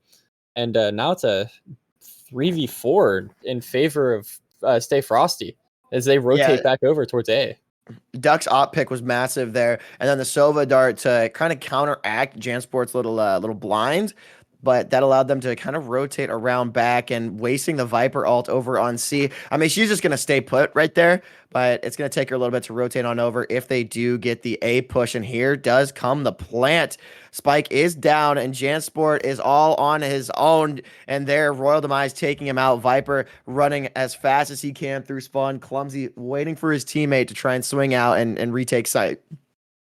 And this is going to be a tough retake here from Clumsy and friends as he's looking around. I mean, they're holding a very, very good site, but Clumsy, beautiful shot on a Duck. He's going to unfortunately get immediately traded out by Demise, but Duck with that quick swing there with the operator probably should have had that kill, but absolutely not. Clumsy on the Jet is actually a very, very good choice.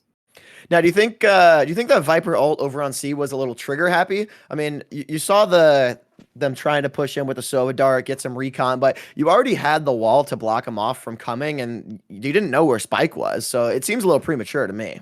Yeah, I'm definitely gonna have to agree there. I feel like you had them backing off already. Like you had a pick in garage, like, it was kind of slowed down.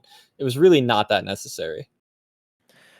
Well, now we do have two of their ults down. Royal Demise trying to get some shock darts in the site. Who's going to get the first pick? It's going to be Jans on AGM. Royal Demise unable to pick one up, and now 3 players down right away. Let's see if Valen gets a trade out now. 2v4. Can he pick up one in the spawn here? Spike is down. He is able to pick it up. Pluto only with a short. He doesn't swing out. And now Valen making it a little bit easier on him. Running around with the knife. What are you doing there, brother? You can't walk around the corner with your knife out. I will say, though, that, having that shorty definitely let him be able to switch that back faster than Valen, who had his knife out, and get that pick on him with the shorty. Pluto's definitely breathing a sigh of relief after that one. Oh, man, the classic just swap your knife as you're running. It can get you in trouble sometimes, but it's what keeps most Valorant players sane. I mean, honestly, whenever you're in a situation like that, I feel like either side switching to your knife there, which both did, is a little bit sketchy, is a good word for it, I feel like. You know that there's players in that general vicinity, and you don't know where they ended up. So both sides there kind of making the decision to pull your knife out is a little bit of a tricky one there, especially for someone, like Valen, who's definitely put the time into this game, enough to get picked up by a team. I mean, 4 rounds on the attacking side so far is pretty solid here. A pretty even split. Frosty might be able to tie it up here as Valen's getting a pick there. Burns his ult, gather a little bit of intel, doesn't get taken out. Let's see, AGM doesn't find anyone on the C site yet. Trying to peek long, doesn't see anyone. So now Demise and Valen know it's time to rotate on over. Valen's throwing some smokes down on A site there, so they think that's where they need to go, and it actually fooled them. Oh, Jansport's man. rotating over now.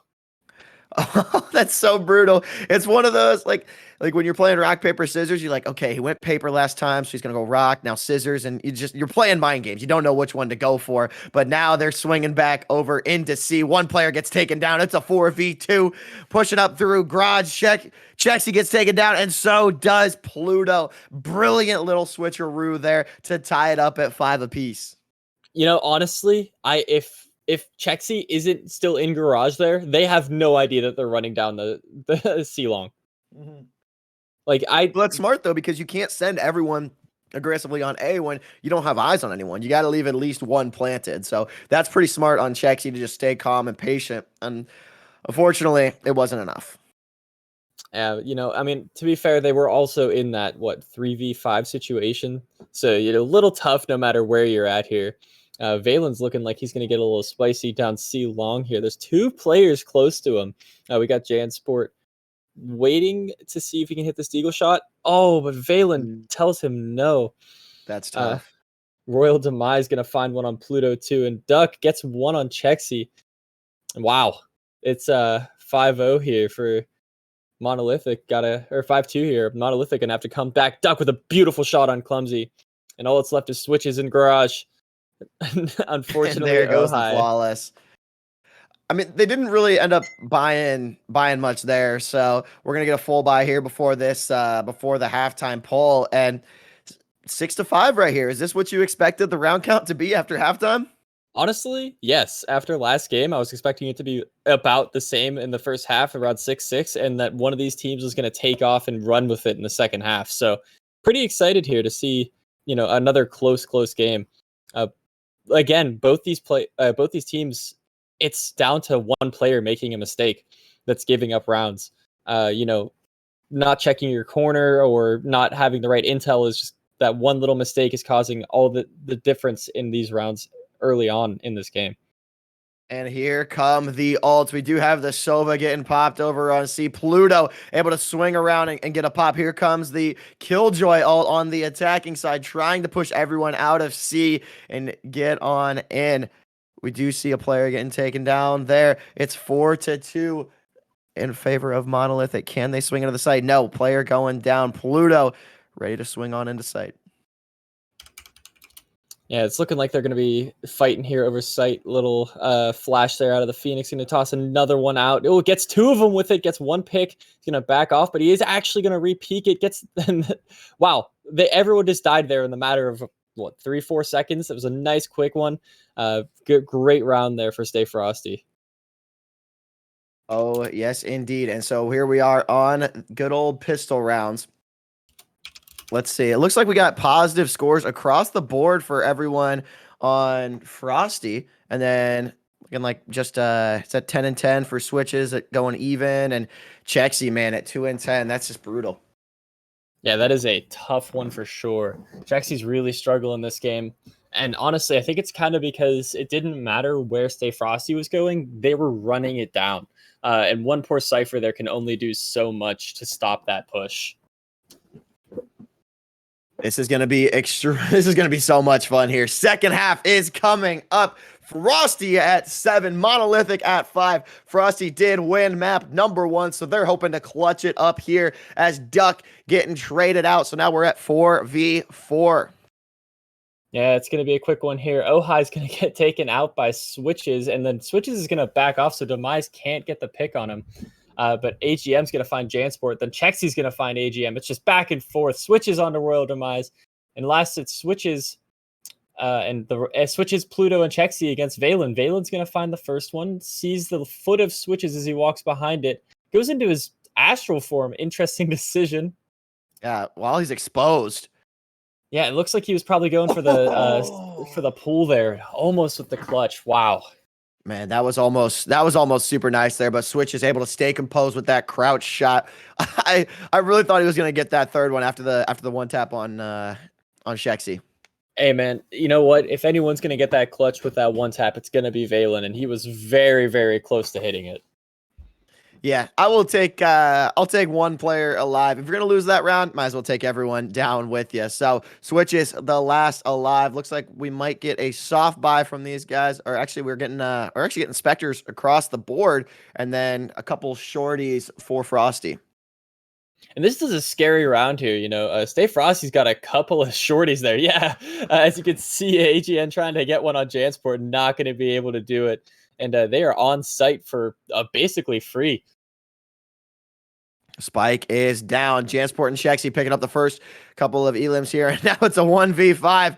Demise, a shorty in a dream. Can he do it? A 1v5 situation with Spike down. Creeping around. Nope. He's dead. Chexy got him. Where was Chexy to kill him? I think he was creeping in through C site. I'm not 100% sure. I was just trying to build some suspense. That's all I was focused on. Well, yeah, no, I mean, you did a wonderful job at building this suspense. Trust me, but I just was confused. I have no idea where Chexy was on the map to get that pick off.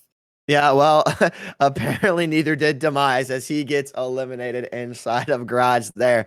Let's see if they're going to stay aggressive as they're getting finally some buys here. We do still have all Spectres, couple ARs now, Phantoms and Vandals on the side of Frosty, pushing in on C site, making some noise. Oh, this dog from Switches could be the key to them winning this round. getting that intel, you know there's at least one on site, but there's actually 3 people back there. Jan's going to get one, and Chexy's going to get another one. And Valen's left alone on site here to defend against the entire attacking team. He's going to find one. Can he find 2? Oh, he does have help now coming in from the backhand side, picking up that first one and then kind of holding Jansport down was super nice, giving him time to rotate around. But that gives a counterattack push over to the A side. Viper's going to be able to plant the spike, and I don't know how close that gets her to her ult, but wouldn't be a bad time to bring something in here. She's probably going to have a couple points left, though. Yeah, and honestly, huge brain play out of Monolithic there to get on to C and realize there's a couple more players than you were anticipating, and then to back off, keep some aggression up there. Oh, beautiful shot from Clumsy on the Ojai, but to be able to keep that aggression up, to get your players onto A for literally free.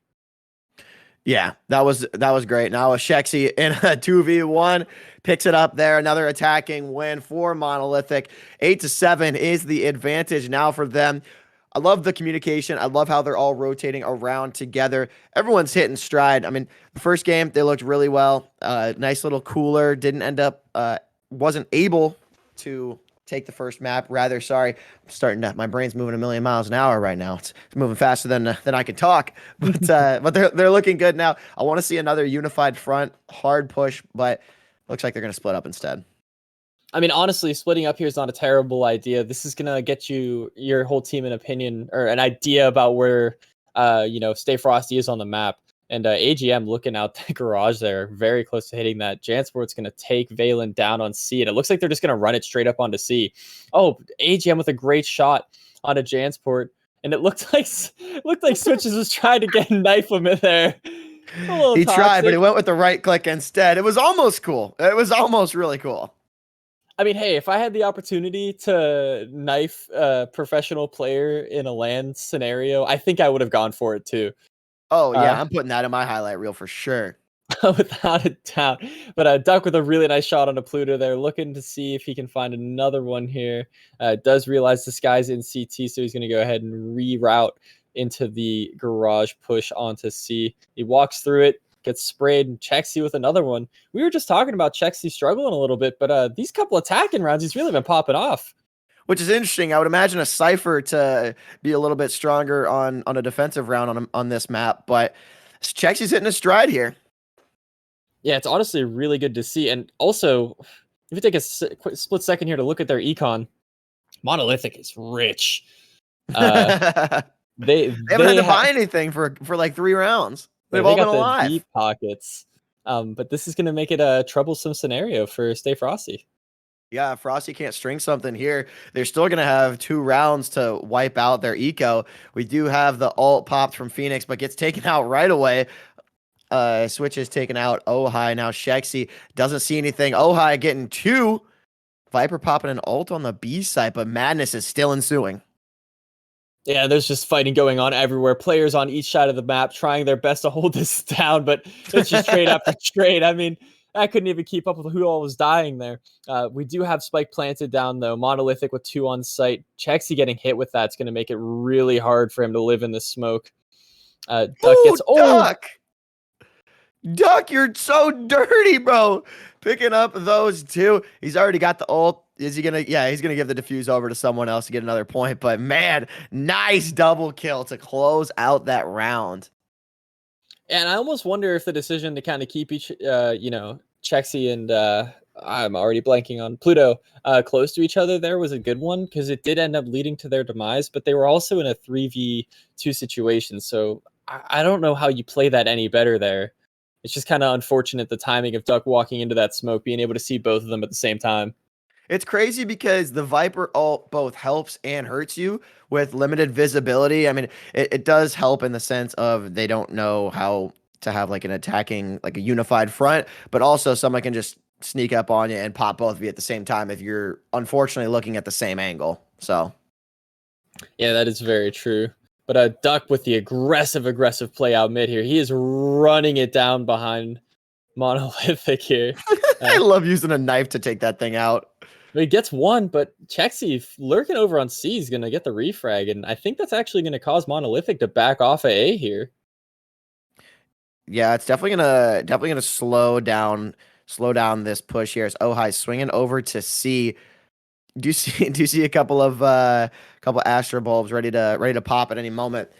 And now Ohai is the only one over at C. Maybe a push into B here. I think that's what Pluto and Co are looking for. Yeah, and getting led on by this Astra or by this Sky Blind might be the best decision they can make here, but maybe not deciding to go to B. I mean, Stay Frosty spread out well across the map. No one's actually on the B site. And Monolithic's going to slowly make their way back over to A site. Slowly but surely. And Royal Demise, the only one over here up in heaven. You do have the Killjoy that could swing over at any moment. Here comes the plant. Nice little shock dart. Gonna let them know that there's a couple more people here. We do get the Killjoy. I was interested to see if that actually got popped. AGM picking up a pick and Valen picking up a second one as the Killjoy ult gets popped. And it's looking like Royal's just having the time of his life up here in heaven, man. He doesn't need to go anywhere. He's got the sight of the site. No, he is posted up, my man. And, hey, good round there. Great retake. Yeah, that Killjoy ult is just super nice for something like that. If you can get the first part of the retake, you pop that, force everyone off site, and then just move in for a defuse. Honestly, if you play it right, it could be just a free retake. I feel like at that point, it's one of those moments where you decide, is it time to be the hero and just run at the Killjoy ultimate? And And just hope to full send it. yeah, just hope to dear God you could take it out. I mean, what do you got to lose? You're gonna get diffused anyway, so you might as well just try and cover.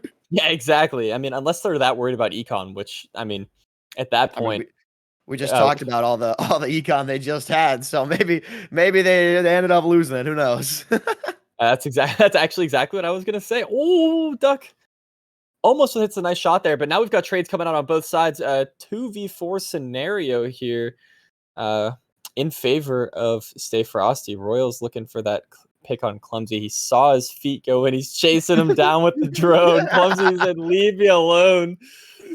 Give me them toes, boy. He's running around. Finally gets taken out by EGM. Oh, my man was like a FPAV drone pilot chasing this dude down. Yeah, that was honestly kind of really funny to watch because you knew Clumsy knew that he was getting chased down there, and he just kept running. Like, what are you gonna do in that scenario? You have a classic. You're not gonna be able to take that drone out before it tags you. Yeah, I just heard the Jaws music playing in my head as that was happening. The best part about it is how slow it was. Like, he's trying so hard, he can only go so fast. Yeah, you know it's coming, but there's nothing you can do about it. Oh man, now we have a solid setup over here on A site for Frosty. Jansport haven't said his name much on the attacking side here. Let's see if he can put something together. Pluto gets taken out by Valen, giving him a numbers advantage here, 5-2. Duck doesn't pick anything up through the smoke with the op. Can he get another one? No, there is Jan grabbing a trade here. And that was a tight spot Duck got himself into. I'm kind of surprised by him pushing out there like that. But I mean, Valen and Ohai just had his back the whole time. So, no problems there in terms of any scenario that might have gone wrong in Duck's against Duck's favor. You're telling me that Valen was picking up kills that round? No, man.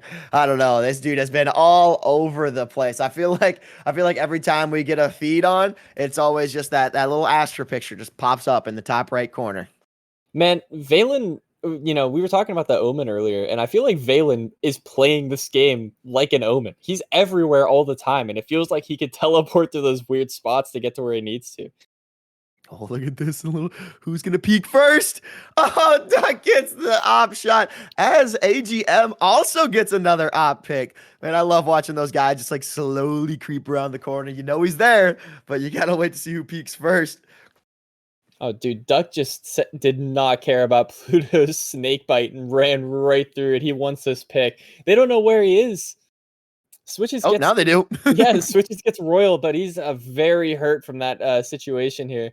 And Duck is running out to get this pick. He wants it so bad. I feel like they're kind of fighting over it right now. Yeah, man, they're sending in. Duck ends up taking him down, and now Frosty 1 round away from taking map number 2 and winning the series. Monolithic has been doing such a good job though, up until this attacking side, and they are going to get a timeout. It's a use it or lose it. Now's the time to bring some momentum back in your favor. They started off this attacking round super organized, super well connected, but then Frosty was able to string together a couple of rounds and reset that super strong eco that we were talking about.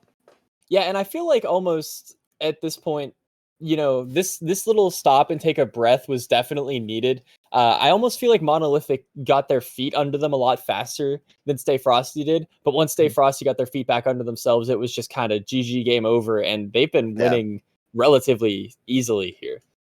So I'm not really sure what exactly Monolithic needs to do here on this attacking side to take this win, other than maybe some really funny shenanigans, for lack of a better word. But you know what I mean, See the right? memes. But you know what I mean, right? Like Yeah. Valen on his attack side throwing those smokes up on A to throw off the scent, like things like that might be the gotta be little unconventional deciding here. factor.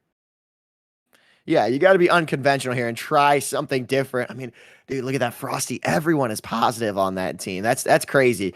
I mean, to be this close with not a single guy on your team being negative, that's interesting. Now, 3 ops coming out for the boys. Let's see if that's going to be the strategy. They have plenty of econ to lose some ops here if they end up dropping this round, but Duck trying to get a shot through. AGM getting the first pick. That's not what you want to see. Switches swinging through, getting the blind. Nice trade. Duck also picking one up on Jansport. Here comes Switches up, pushing on through with the Phantom. Can he get a trade there? We do see Shexy getting taken out as well. Oh man, poor Duck. They thought Duck had dropped down and he got a free pick there. But Switch is now kind of going to come in big for his team here. He gets the 4-piece. Oh, Can he get the no. 5? Both Phantoms out of ammo. 1v1 scenario. Oh! Switches 1 kill away from the ace to keep his team back in it, but no, gets taken out there at the very last second. He was so close, man, stringing together a 4K in the last round. Switches, you see him there at the top of the leaderboard with the rest of the other team there, but Frosty was able to string it together 13-9. Picking up 2 maps and ultimately winning the series. Switch is just too little, too late. But Monolithic looked super good across the series. Oh, absolutely. Like I had said originally, I was not expecting these games to be this close at all. And again, nothing against Monolithic, but you are playing up against people who have been signed by a team and are being paid to play Valorant. So when you come up against that type of people, not only is it incredibly nerve-wracking, but it's also very kind of telling of where you're at skill-wise. So it was really, really, really great to see Monolithic come in and play so well against these guys. Oh, it was great. And I am currently trying to pull up a schedule here, but that is going to conclude today's events for the Lubbock LAN in terms of our cast over here. I mean, what a great way to close it out. Monolithic ended up winning the first series and being so close in that second one. It was so much fun, but we are going to be at it bright and early tomorrow. We got 10 a.m. for our first game. This is in Central Time. Be sure to hit that follow button for AGN events if you guys are not following already, and set your alarms. Get it in your calendar. 10 a.m. Central Time. We are going to be on our first matchup of the day.